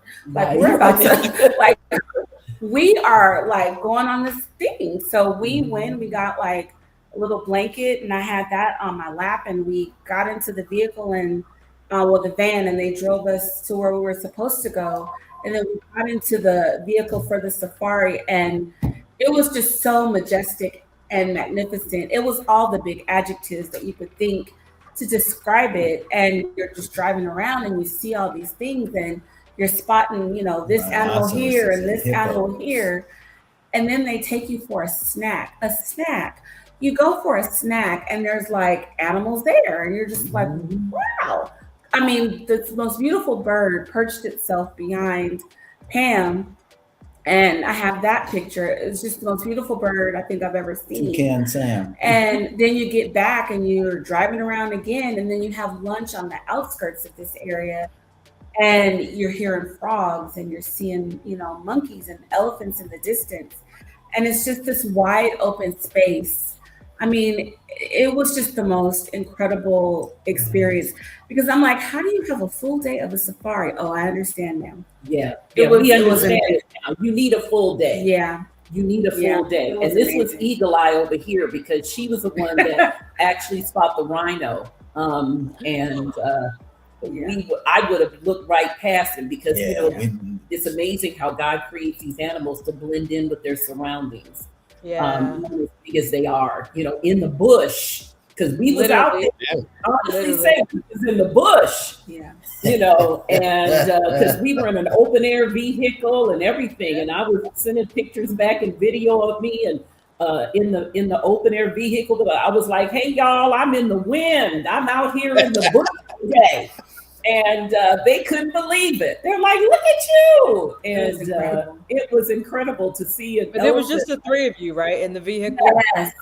Yes. Okay, I just want to make sure. I'm just checking, Yeah. make sure people are doing their Yeah. stuff too. When you say private, It was private. all of our tours were private. So every tour that we took, we had guides. They were professional, and it was just us three. So we saw other vehicles where they had 10, 12 people, 15. And some personal vehicles, because you're able to drive your own car. Yeah. And they offered that. And I looked at Pam, I'm like, that's the experience I think I wanted. Like, I don't want to do it myself and try to figure this out. I need someone with us that is going to like explain it. And that was exactly what we had. James was wonderful. I remember. See, Yeah. James. Yeah. James, I remember, and he guide. he was spotting all kind of animals, and and stopping, and when We're he's talking on backing the us radio up and and driving us coordinating around. us Right. to where the animals were. 'Cause Right. all of the guides that were in different places were in communication regarding on the radios. So they were telling each other where different animals were, and so they would navigate over there so we could see, Yeah. the animals that were out. And then when she said open air too, what she meant was open air cage. So for Only the those, first one was caged. so for only the those, person with cage. but for those people who who are thinking, and they think that you're just sitting out on the top of a vehicle where a lion could just jump up and get you or something like that, and they're afraid to go to safari. You're very protected and you're very well taken care of. Nothing's gonna snatch you up or They anything gave us like a that. bag of snacks that day. Oh yeah, we got snacks, water, That and was juice. Tuesday. Yep. That was on Tuesday, and we were like, "What?" We were like, like this is so wonderful. So we were able to snack while we were out there, and we were like, "Man, the real SouthAfrica.com thinks of everything." Yeah, you gotta have snacks. You gotta have You them. need a little lunch. See, because we've been on enough game drives. Matter of fact, we'll probably be on one tomorrow. Believe it or Yes, not. tomorrow. Tomorrow, yeah, Yeah. tomorrow. We know what you need. We know what it's supposed to be. You know, Right. and so we take no shorts because if you got somebody, I'm just gonna make up a number. Somebody driving from Limpopo over to the Kruger or Yeah. over to Northwest, where you guys were. That's a short drive, da da da da. But I just keep reminding myself as who we are that these guys are flying 20 hours. 20 hours. I'm not going to allow you, even though I might not have met you prior to come here and look at me in my face and be like, we hungry. We want a snack. Hey, well, that definitely didn't happen. Definitely. Hey, Latasha, and speaking of being hungry, I ate the worm. You did not. You did it. Yeah, I you did. it. I ate the worm. So But it was just like, salty. It's just yeah, salty. 20 hours to come to South Africa and not eat the worm? No. Nobody else wanted to eat it. I ate the worm. I didn't eat the And it I was didn't eat salty the and it was crunchy. It was And, just salty and I mean, if you had some dip, then Oh, it might have you know been a what? little bit better. But One yeah. step too The far, sour Clarence. cream. One step too far. We spoke to another couple recently, and I told them, I'm like, I see the worm. I've been here a long time. I've not had the worm, but I know the worm is salty. It looks like it's salty, and I hear that it's kind of meaty and crunchy. And I'm okay with your description. I don't need to. Yeah. find out. Yeah. I'm right there I ate with the you. worm. Yeah, we saw him do it. Yeah. We saw him do Hey, it. so I got a challenge. You know they do the ice bucket challenge or whatever. I got a challenge yeah, for Mark. yeah. You got to eat the worm, Mark. Oh my God. Well, if I do it, I'm going to do it in a proper place. I'm going up to northern Limpopo. I'm going to be near a baobab tree. These are things that you don't understand No, just they'll yet, but know. you will. Not yet. You will. Not yet. Yeah. And I'm going to do it in a proper way. I'll Hey, probably do it with I'm not mad at you, bro. I'm not Yeah. mad. Do it. and then we will do what we got to do. You But and I will have that shared experience that these other Exactly. So just who are for scared reference. don't have. So just for a reference point, you obviously are mentioning one particular day, and I think you said it was Tuesday, but I don't think that's really relevant. But you obviously did the private tour with the snack at Lion Safari Park, and then you ate the worm, and this was another experience. So I know you want to touch on a little bit about the experience at Lissetti. So if you want to share anything about that, please do.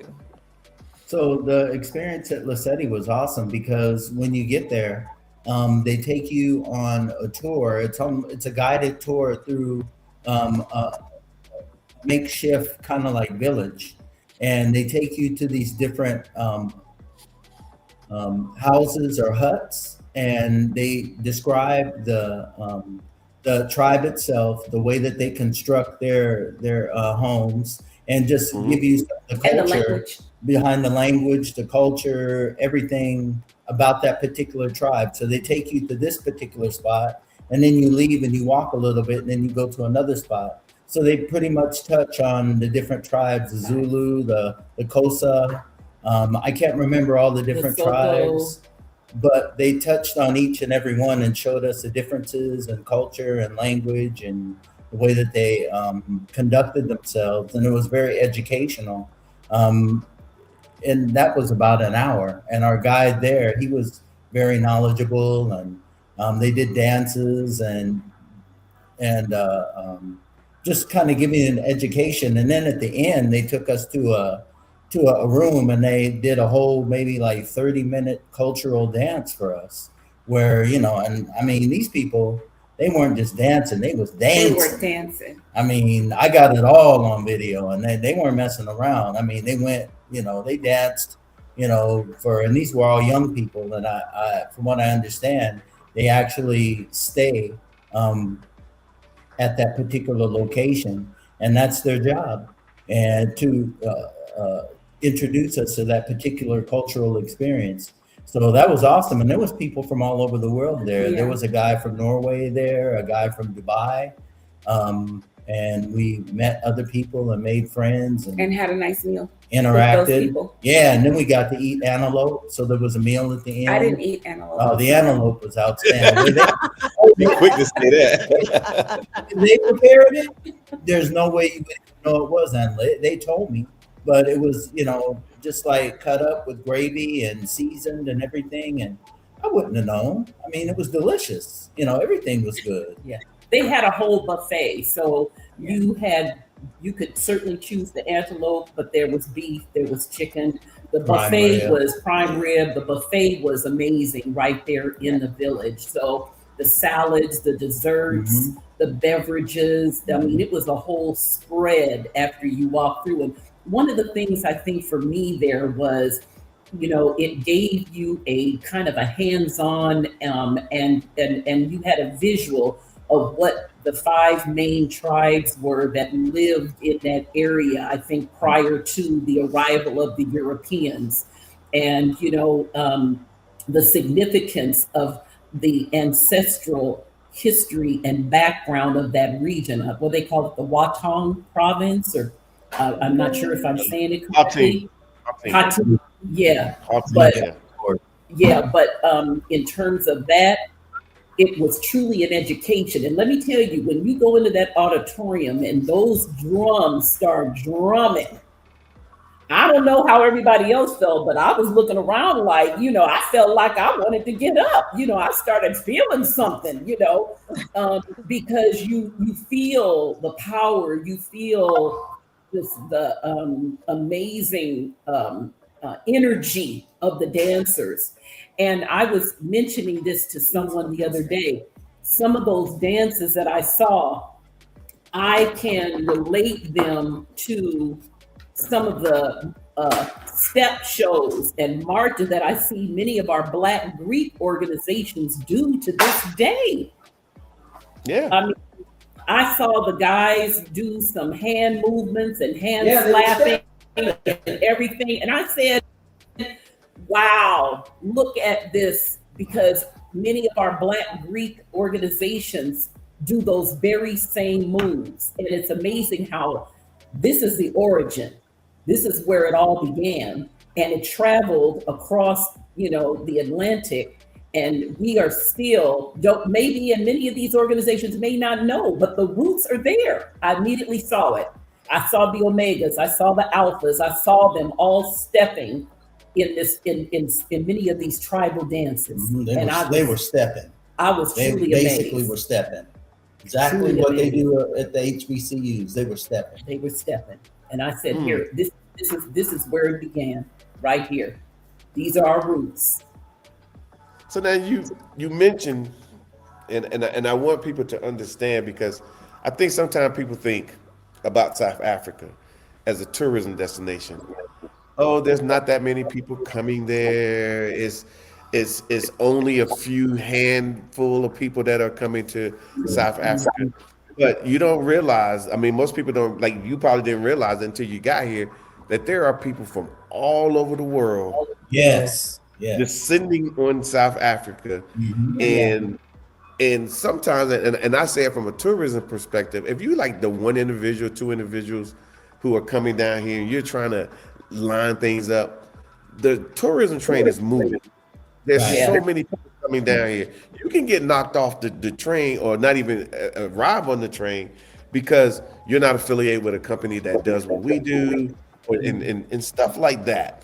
So with that being said, you did see a lot of people here on tourism or on tour from a multitude of countries here in South Africa. Is that about right?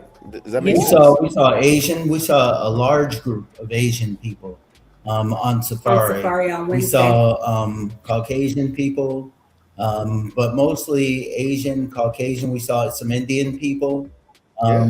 you know, but a large group of Asian people, lots of Europeans and people, you know, from that side of the world. And unfortunately, few African Americans. As far as African Americans go, as far as I know, we were didn't run probably the into only any ones. I don't remember other running African into any. Americans, but we saw some other people, you know, from the continent, maybe even from another African country Yeah, they were on that the were plane. there, and they were on the plane and at the safari. You know, some ladies, a group of ladies and kids that were probably from another African country, but us Americans, we've been, you know, all the propaganda and indoctrination. We don't understand what's going on over there, and the other parts of the world are experiencing this and having wonderful time, and we're still scared to go over there and get on a plane. So you guys have definitely opened up a corridor to.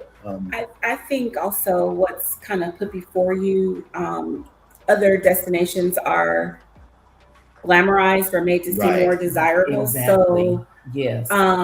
you know, you have people traveling to Europe all the time, or traveling to, I mean, Costa Rica is a spot, but I mean, when we said South Africa, my husband and I would talk about it quite a bit to any, you know, one of the people that we knew separate from each other.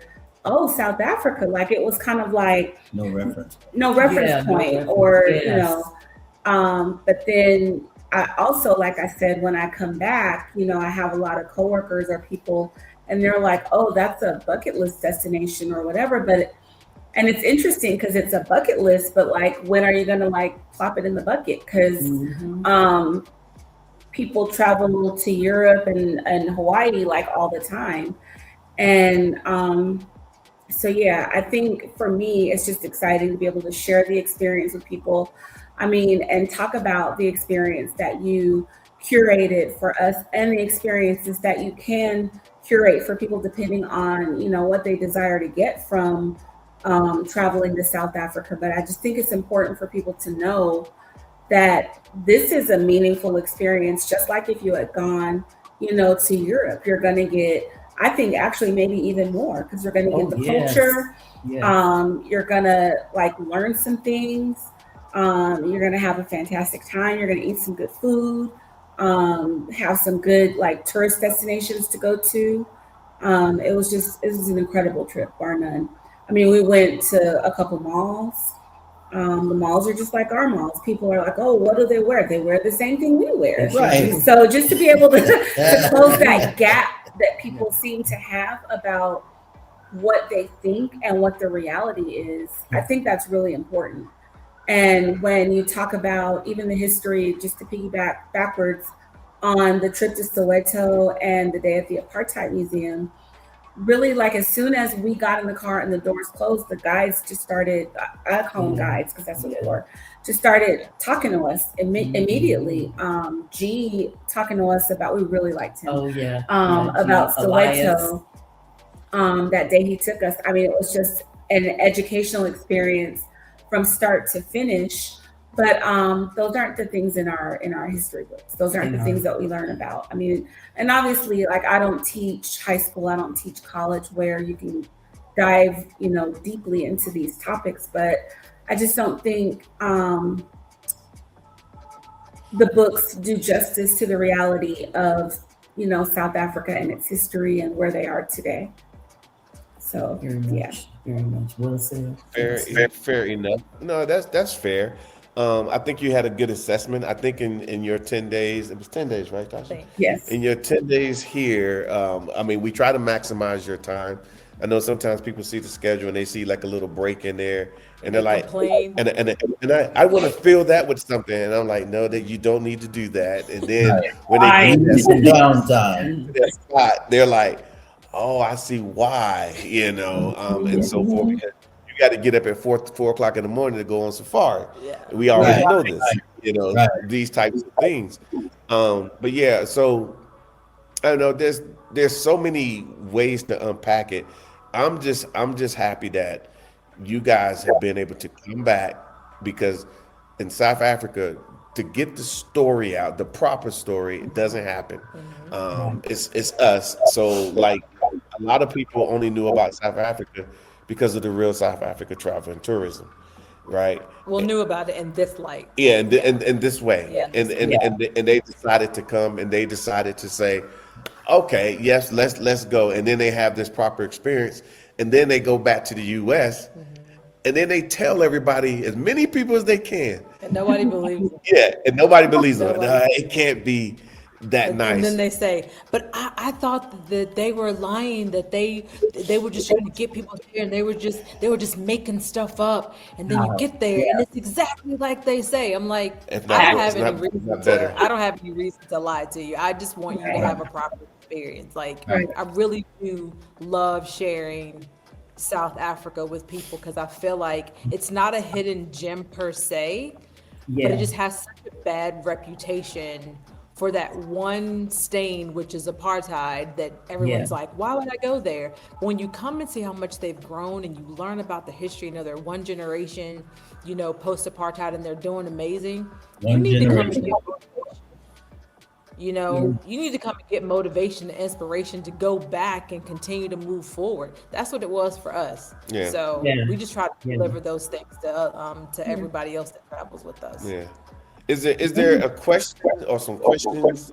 Let's say you were a person who never came to South Africa, but that will never be the case anymore. Not anymore. Sorry about that. Yeah, sorry about that.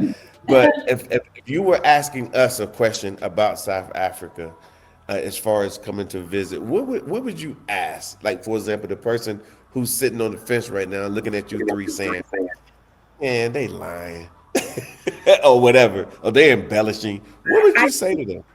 Or better yet, ask questions of that. Question B, I think a question, because I think we heard it a couple of times, would be, am I going to be safe, while I'm on this trip? Because I know there were a couple of times it was brought up, and, there was like real concern about, but then also people don't have an understanding of how large the continent is, and how something could be going on somewhere way up north, and that's literally a half a day in a plane away from South Africa. Like, it's really not the same country even, that what you're concerned about, is occurring. But yeah, I think safety would be a question people would ask about. Okay, so that's the question. So now that you've been here, we're going to go back to the fact that you've fortunately been here. What is your answer to that question? That you're 100% going to be safe, that everything that was arranged for you and set up for you are in places where you're not, set up to be harmed, that the people that are driving you looking out for you and know where to go, where not to go. They'll talk to you about it, and drive you, maybe by some places that, I won't say, just they know where to guide you, where to take you. They're looking out for you. They're working to keep you safe. They're driving safely. And they're taking you to these places. When you're on safari, you're in a vehicle that, is either caged or, there's enough around you to protect you, so you're not in danger in that environment either. We went out early in the morning because we left early for that safari.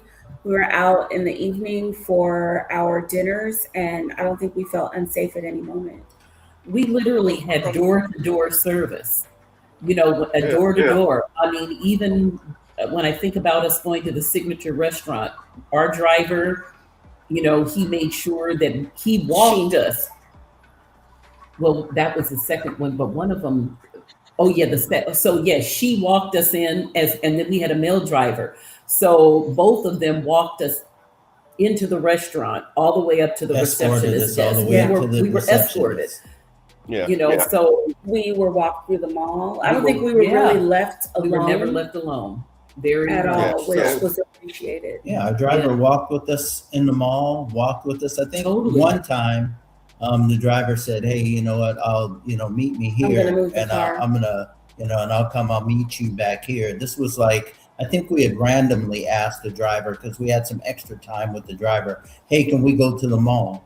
And so he was like, sure. So he took us to the mall and he dropped us off. Remember at the Sandton And he Mall? said, "Wait right And here." right. And like, he said, contact wait me for when me. you're ready. And, Yeah. When we finished, we contacted him. He came and picked us up and scooted us out. Well, even the other mall when we went to Four Ways, that was a huge mall, and so when he realized that he parked farther away from the store that we wanted to go to, he walked through the entire mall, made sure we got into the store, and then he said, "I'm going to leave and go get the car, and I'm going to bring it around and park it closer." So while we were in the store doing our thing, he went all the way back, got the car, brought it all the way around, met us right out front, and when we came downstairs, the car was there. So they really they were very strategic in all of their planning. In all of their, and they don't leave you. When we went on the safaris, the drivers, they stay there. They don't, just drop you off and leave and come back for you. They literally stay there for however many hours you're out, on safari, however many hours you're at your dinner, however many hours you're in the mall. They don't leave you. Yeah, they're always there. It sounded like you guys were like on. Sound like you was on kind of like a 5-star trip or something. That's what it sounds like. That's exactly how like I described VIP, VIP. Hey, Mark, speaking of 5-star, so when we rolled up to the Leonardo Hotel, people don't understand the level of luxury that they got going on there. And so I've never been to a hotel where the first floor was an exotic car dealership. So on the first floor of that hotel, when you walk in, they have a whole room of exotic cars, Lamborghinis, Bentleys, Mercedes, classic, American cars that they are selling.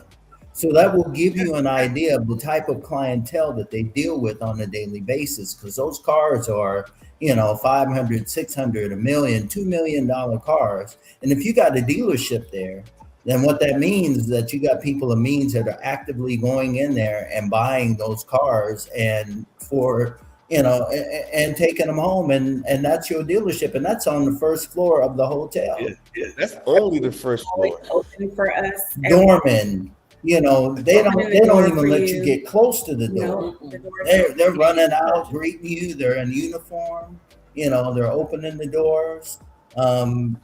Just the level of the food at the hotel, the view from our room on the 33rd floor. So, it's not that you're just going there and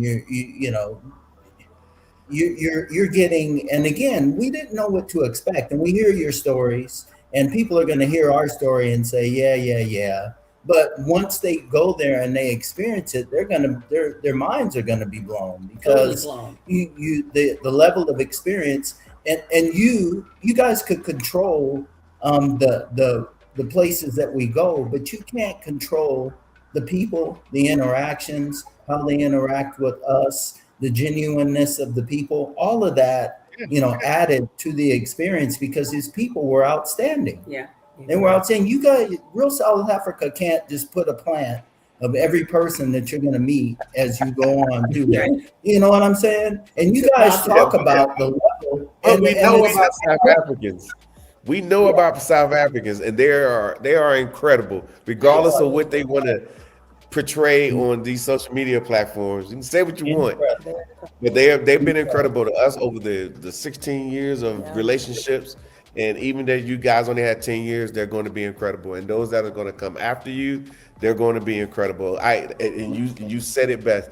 I can't put that part in there. Yeah. But we know that's going to happen. We know it. Yeah. And it did. It did. From day 1 to day 10, even the lady who, when we were on the spa tour, and she's massaging my feet, Doris. And this is a big job, by the way. That was a real big job. Giving me a foot massage, and so I'm not trying to TMI. I'm just telling you my experience. And so the lady's massaging my feet, and I'm expecting her to do that for like 2 minutes and move on. 5 minutes. She's still massaging my feet. And it's not like I want her to stop, but I'm like, okay, how long is she gonna massage? How long is she gonna massage my feet? She massaged each of my feet, probably 10 each one for maybe 10 minutes.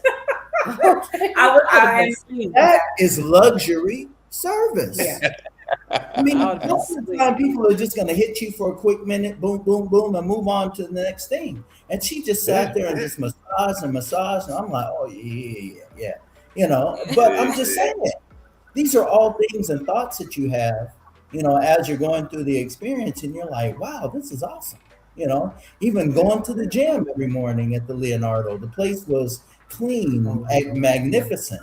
I woke up early and got on the treadmill and tried to lift some weights. And every morning there were people greeting me. I went to the gym. There were people in there cleaning. The place was spotless. I was able to look out over on the treadmill, over the pool and onto the area and over the city. I mean, this is just the type and the level of experience that you're going to have when you go there. It's top notch. And then we got out and walked to Mandela Square on, was it Sunday? Mm-hmm. No, Saturday morning. So the day before, that morning before our spa day, we walked to Mandela Square just to kind of see what was going on over there. We were looking for coffee.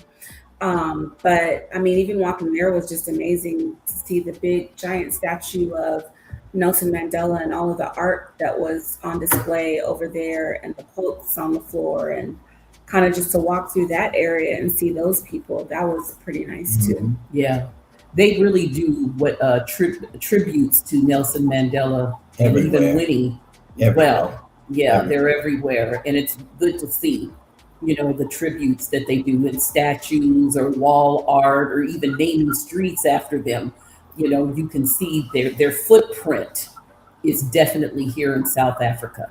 Yeah. I didn't see a de Klerk statue. Oh. I didn't see a statue for anybody who was on the as an ode to apartheid. Right, all the statues and all the tributes were for Nelson Mandela and for the struggle of the people who were there. Unlike here, you'll see some statues. You good? Here, they didn't do that. So they didn't have no Confederate general statues no, and all that. Oh, okay. I'm just saying. Yeah, no Confederate generals or anything of that sort. Regardless of how you feel about that, there was none of that there. It was Nelson Mandela and to the struggle and to say, hey, you know what, this is what happened here, but we're moving on and we're going to move on together. Yeah, and even he wrote on Winnie Mandela Avenue. They have. You did. Going to four ways. Mm-hmm. Yeah. But let me ask you this. Let me ask you this. So people sometimes they get us confused, and sometimes we kind of mention it. Like people say, "Oh, well, you guys are a relocation company. Y'all guys do relocation because people move through you guys, right?" Well, okay. So the first part of it is we're not a relocation company. We generally don't do relocation. We do travel and tourism. So that's more important to us. So we don't turn left to go do something that somebody thought. Number two, yes, there's a lot of people who moved over here because of the efforts that we have put in place. Based off, you did 10 days, right? What if you did 3 trips, 4 trips? You see more houses, you start understanding the culture, you start meeting more people. In our minds, that's relocation. People are literally having these experiences and starting to think, you know what, I can live there. I can actually move there. And because they're going to start comparing where they are and where they just came from, which is South Africa. So with that being said, now you guys are back home. How did it feel to return back to sunny Southern California? Yeah, I would have got that wrong again. How was that? You don't want to talk about I'll jump that? in. Okay. I'm really not back. You see me, Okay. but I'm really not back. Okay. All right.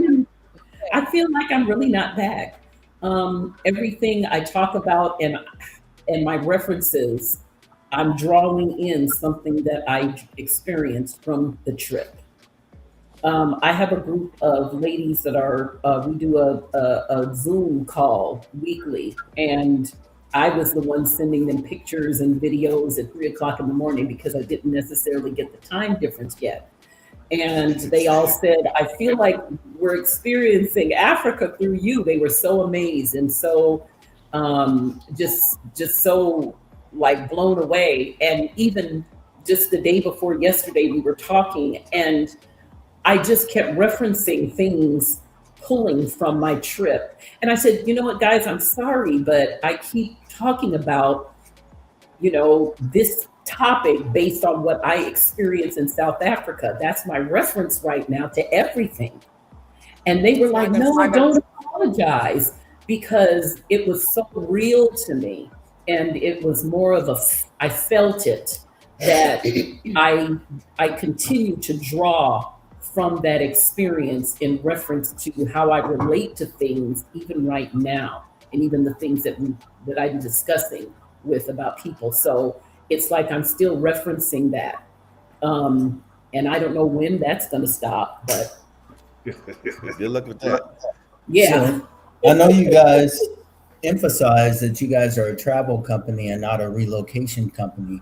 But I think what you're trying to get at, Mark, was now that we've gone and we've seen the infrastructure in South Africa, and we come back and we look at the infrastructure here, you really can wrap your head around being able to live in South Africa, and especially for African Americans and for anybody, I mean, of any culture, South Africa, especially if you have a pension or you have some means, South Africa would be a very, very soft landing for you. The infrastructure is there to where you can live not just the same lifestyle, but you can live a better lifestyle in South Africa than you're living here.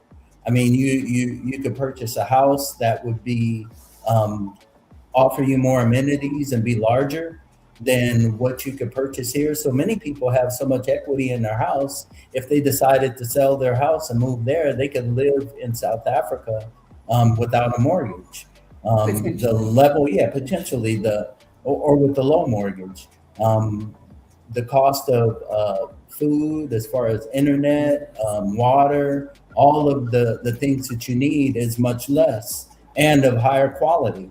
So, again, you're not trying forcibly to relocate people and telling them, this is what you got to do and this, that, and the other. But once you go there and you see all that, the wheels start spinning in your head and you're like, okay, well, what quality of life am I living here in the US? And what quality of life could I live there in South Africa?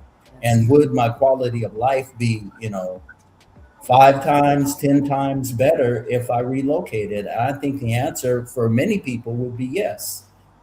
They could move to South Africa and really be able to experience another level of just life. And then not only that, but you're on the continent. So now you can explore the rest of the continent. You got a home base in South Africa and you can go explore all the other countries and even Europe or wherever you wanted to go from there. So you could really upgrade your lifestyle by moving there. Definitely. I think you just hit it on the head. I'm glad you said that. You hit it on the head. And just like you guys, it started with a visit. You couldn't have said that if you didn't visit. You must visit. Not at all. You can watch all the YouTube videos, but until you come and because everything that you guys mentioned was a feeling, a feeling, a feeling, a feeling. If it was the food, if it was the safari, if it was the people, it was a feeling. You can't get that on the YouTubes, but you can get that on a visit. And so our intent is to get people to come on a visit. Yeah. A proper visit, and not just people coming here running around, going over to Chicken Licken, going over to KFC, popping in here. Oh yeah, I heard about this and point that. But no, actually have a real experience, like you did, like you just did. So most of the people that you see that maybe have moved here came through us. Everybody don't do a video such as yourself, but sometimes we chat with them from time to time, and they as you say, you may not be able to, it's going to wear off. It's not going to wear off. Just let you know. It's something you're going to have to live with. It's kind of like, oh, I gotta live with this.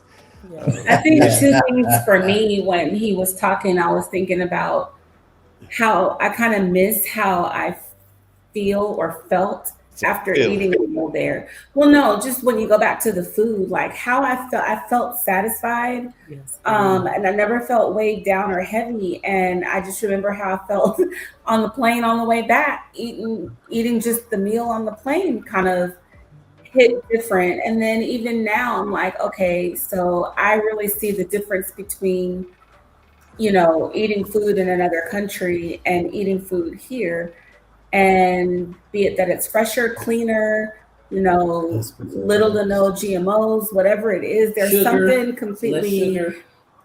different. Yeah, and food wasn't overly sweet. The portions were good, and you could still take some with you, but they weren't supersized. Right. And so just all of that was great. But then I'm also trying to figure out, I think the thing that like is sticking with me is how do I top that trip?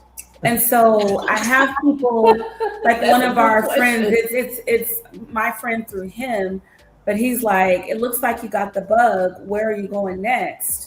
Or and I'm like, next? Like honestly, like Wanna go I think I back. just want to go back. Right. That's what we do. We just want to go back. Go to Yeah. Durban or Cape Town. Yeah. So To yeah. experience another part of the country. It hasn't, like Pam said, it's still with me too. I've had to pivot because I'm the only one of the three of us that's not retired. And so mentally I've had to pivot, but it's still with me too. So yeah. Mhm. Yeah. If it makes you feel any better, um, and I don't know that it will. But you have heard us say several times that, so you know our story, when we started coming here, we did one vacation, maybe two, between our first visit and when we moved to someplace else. We went to the Dominican Republic to celebrate our friend's 20th anniversary, and then we went to the Bahamas for Christmas in 2012. That was that. Every other vacation after that, Right. how that we were here, Right. and Right. Yeah. and we That's and we awesome. were trying to figure out how often we could get here. So because we owned the practice, we could kind of do whatever we needed to do. And I'm talking like every 3-4 months, it was like, yo, let's go spend like 10 days in Johannesburg, or Yeah, maybe this time we'll go absolutely. to Cape Town. And then we moved here, and then it was like, okay, now we can go explore Durban. Yeah. And Yeah. just so I hear Iwanya very clearly, because she's like, where else am I gonna go Yeah. that I'm gonna be able to not have to worry about anything? And I say that because even on our first visit, the family that hosted us took care of everything. So Right. we didn't have to worry either. All we did was wake up in the morning, eat breakfast, and they're like, okay, this is where we're going. This is where we're going. So we delivered that experience to people for a reason, because that's how we got the bug. We Yeah. were taken care of. And then, so you probably will be back next year Or to whenever go to you Cape can, yeah. Town. Yeah. So I'm just gonna wait for the phone call from Clarence, and then we'll go from there. Yes. I Yeah. will, and I want to add something too, because just like Tasha added something, I like to add stuff. I see things, so it cracks me up because what Tasha said was true, and South Africa's big. So people talk about Cape Town, they talk about Durban, Johannesburg. There are everything in between as well.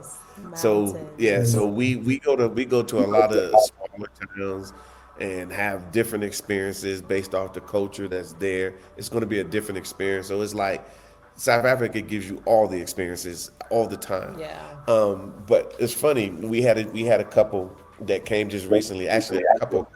We had three couples that came on one tour, but the two couples and one couple in particular, they had tours planned up to go to Spain and Yeah. Portugal and stuff after this tour. They literally we met them before they left. They literally was like, she woke up, she says, "What are you doing?" Talking to the husband. "Oh, I'm canceling all those other trips. I'm just canceling." Yeah. They were like, they said, "There's nothing that we can do that's going to be better than this," and Right. they literally canceled, and she was fine with it. Right. And so eventually they're going to do like a lot of our repeat offenders. Yeah, they'll be back. Yeah. They come back. And it's funny Yeah. that you even mentioned that because they said they're gonna do one trip that they have to because they're gonna go like to an overseas football game or something. But she said after that, they'll be back. Yeah. Yeah, But and that's that's- why we love to see you guys in Cape Town and in Durban and in Port Elizabeth, because then I'm like, ooh, look at them, they're getting everything ready. That's They're it. ready. Paving the So road. paving the road. So when we say, okay, y'all, we want to come back to, you've already got it all set up. We're like, ooh, yeah, go on, you two. Come on, keep doing it. Oh my goodness. All right, guys. So this is what we're going to do. If there's any, I'm gonna go like a quick round table. If there's anything that you want to say, regardless of what it is, but I'm gonna preface it, with this, and you can all answer individually. What's the real South Africa to you? You Wow, want to start, man? easy. The real South Africa, as far as the actual literal real South Africa, or Whatever it means to you. Whatever it means to you. I don't know. The word that comes to me, the real South Africa is home. Like it just felt so authentic and welcoming and genuine. I mean, one of my posts, but actually my first post was, that Johannesburg owes me nothing. Like I feel like I got literally everything that I could get and more than I ever expected to get from this trip. And what was the other thing that I said? Oh, that it was, I feel like it was the adventure, that I wanted, but even more than, what I thought I needed. Like it was just so much more than what I could, what my expectations let me see, think, or believe about it. So I just felt very welcome, very at home, very comfortable. I didn't feel like, oh my gosh, I'm ready to go home. Like I just was ready to meet each day with, and like open arms and mind to what was to come and just excited about it all. Wow. That's And- beautiful. And I have to piggyback on her because everything she said is the way I feel. But if we also and for me, packaging all of that within the planning that it took on To pull that off. your end Yeah. to Thank you curate very much. an experience for me, especially, because, I haven't been on a vacation in, I won't say how long, but it's been many, many years. But I didn't really understand how traveling well meant to me, how much it meant to me until we went on this trip. And, that I coming to the motherland is one thing, but I'm not in a position or at the age anymore where I can backpack across Africa, or do some of those hostile living type situations, things that I needed to experience it the way I experienced it through you all. Thank you. And for me, that was important because from now on, I know how I want to experience the real South Africa. And that is through you guys, because I know that you're going to take care of me. Wonderful. Thank you. And it's funny, but as I've been talking to some of the people that I've shared my experience with, and again, this isn't you telling me to say this or anything of that sort, but I've told them all that, if they decide to go to South Africa, they need to book with you. Yeah. And Hands because down. long story short, you made our experience not only a soft landing in visiting, but you also opened our eyes to, if we decided to relocate there, that it would be a soft landing, to live there and to actually just, sometimes many cultures have places to go. If you're of a Caucasian culture, you have roots in Europe or wherever your people were from. If you're from the Latin culture, you have roots in South America and other places where you can go if you decide to leave. With African Americans, we've always looked at Africa and we've never thought that, okay, that's a place that I can go to and have a soft landing. And in South Africa, you could literally, if you wanted to, if you had the means, pack up and go to South Africa just for tourism. You're going to have a soft landing. The infrastructure, everything is there. You're going to be able to enjoy yourself and feel like you're in a first world country. And if you decided to move, say your gears start turning and you decide you want to move there, you're also going to be able to have a soft landing. And you're going to be able to go there. You'd be able to find a home and amenities and stuff that are to your liking within your price range. Be able to get your visas and different things worked out because they're friendly to Americans. Purchase real estate without a whole lot of jumping through a whole lot of hoops and things of that sort. And you also have you also have contacts, even though you're not a relocation company. But you have contacts where you could put people in contact with people who need a visa or builders or, this particular estate or that estate. So that's all very important. And, it almost makes me feel like as an African-American person that I have somewhere to go. I have a country, I have somewhere where I could go and put my feet down other than, just being here in the United States. In other words, we have options. Yes. So, thank you guys for that. And that's one of the revelations that I got. And it's what I was expecting, but it's much more real now. And anybody who thinks that I'm exaggerating or we got on here and we're making a bunch of stuff up, just buy your ticket and you go, and then you'll be able to understand that what we're saying is 100% true. 100%. And it's even, And be ready to have can't an even amazing put time. it into words. Yes. Be ready to have an amazing time. Yes. Mind blowing. Yeah. Mind blowing. Well, guys, like I said, again, like I said, we feel special a lot of times when people could choose a lot of different locations to go to, because I know we talked to South Africans and they're like, well, won't they come to South Africa? Because in this region, everybody in this region is trying to come to South Africa.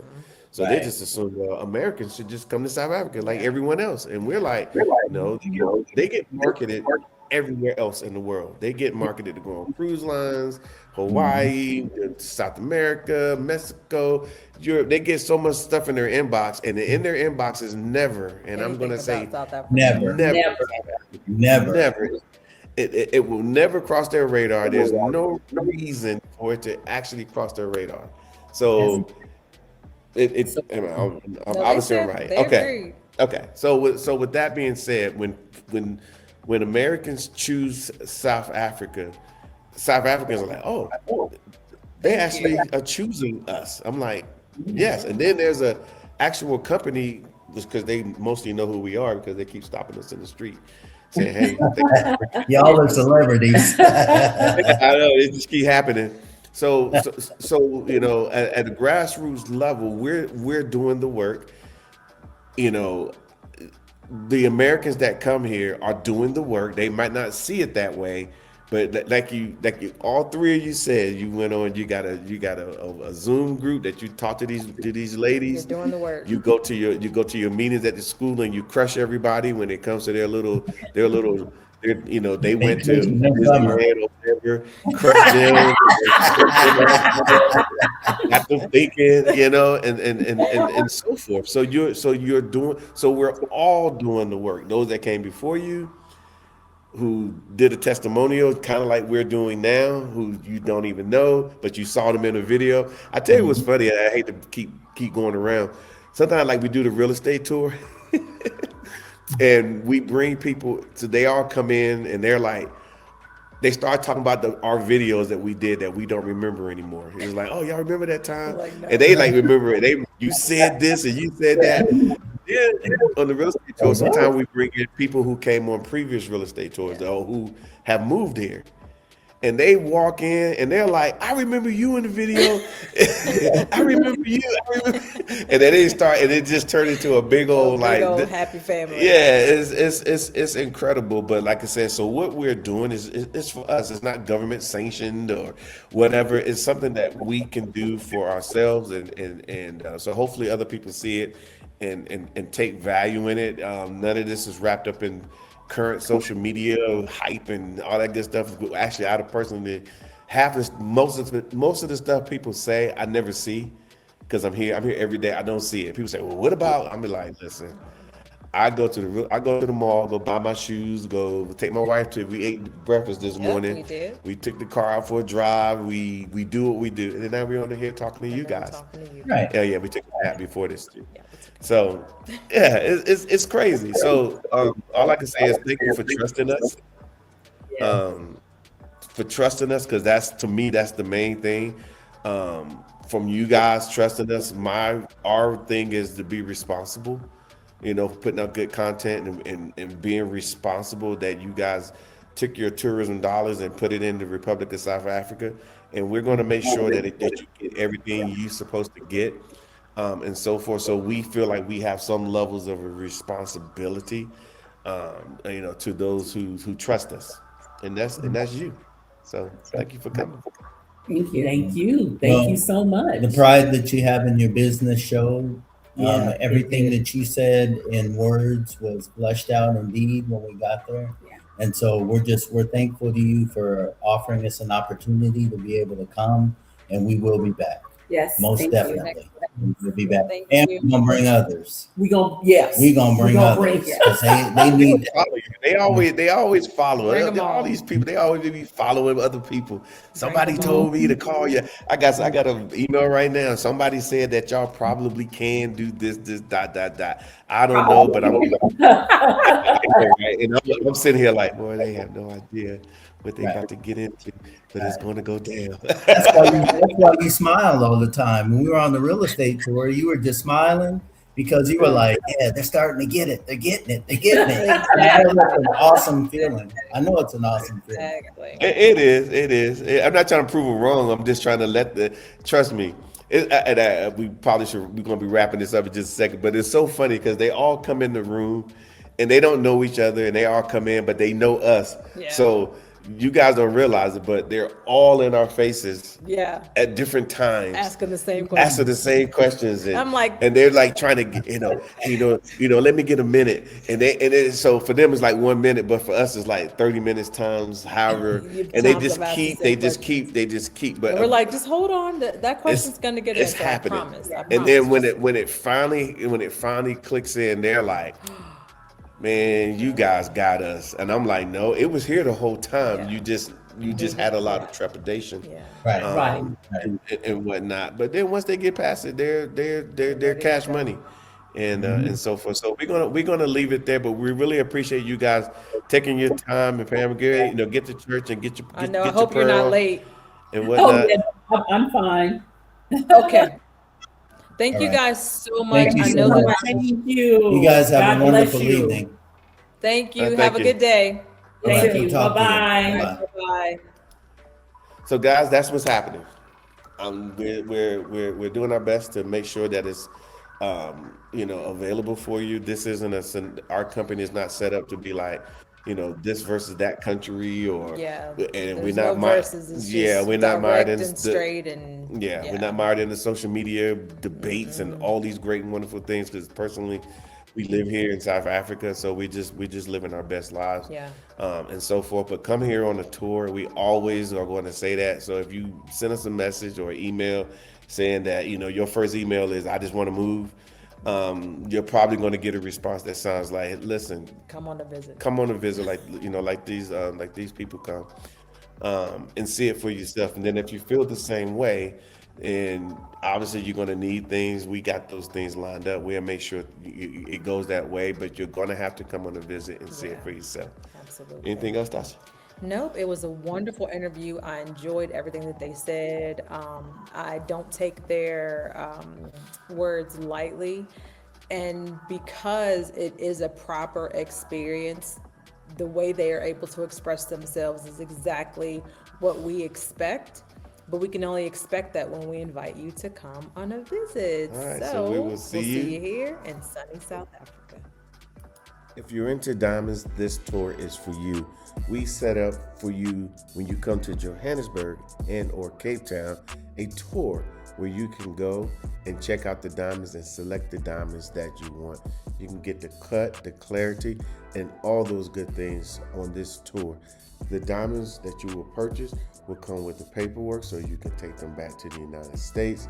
Your values are going to be high simply because you're buying them direct. And then, of course, when you return back to the United States with the diamonds, you will get a 15% value added tax return back to you. This is a win-win situation, and I hope you come to South Africa and see for yourself. To the Real South Africa Travel and Tourism. I am Dr. Natasha Blanton. And I'm Mark Blanton, and the owners, and we have amazing packages coming to Johannesburg. Everything we do is 5-star, everything is private. And what else, Tasha? Everything we do is exclusive and made just for you. So all I can say is go to our website, therealsouthafrica.com. We'll see you here. Hi there. I'm Trevor Noah, still South African, still a comedian, and still getting questions from all over the world about South Africa. Because I guess apparently I'm the only South African people can ask. Why not ask Black Coffee, Charlize, Elon? Okay, maybe don't ask Elon, but the point is, I've decided to come to our tourism headquarters to answer your questions head on. Questions like this. Why didn't anyone tell me there were so many climates? I only packed for the beach. Well, English Ben 386, in South Africa we have it all. You can explore majestic mountains, cascading waterfalls, desert dunes, and boundless savanna plains. Ah, here's another one. I thought I was going to South Africa to visit the Kingdom of the Zulu, but it turns out there were so many other cultures I didn't know about. Yes, you're right. This is the Kingdom of the Zulu. It's also the home of the oldest human remains in existence. Imagine that, Amsterdam Sam. You could end up meeting your great-great-great-great-great-great-great-grandparents. Now that would be overwhelming. I just spent 10 days in South Africa, eating like a king, living like a queen, and I didn't break the bank. Somebody really needs to talk about how affordable that country is. Will she be traveling? You just spoke about it. Look, another comment. Trevor, are you telling me to visit South Africa just to see a few lions? Well, first of all, who's getting catsy now? Redacted username for legal reasons. But to answer your question, in South Africa, you can do a little bit of this, and some of this, another one of this, some of those, or that. Then you could do that and that, or this, or that. So, whatever vacation you're looking for, South Africa has you. Just don't say we didn't tell you.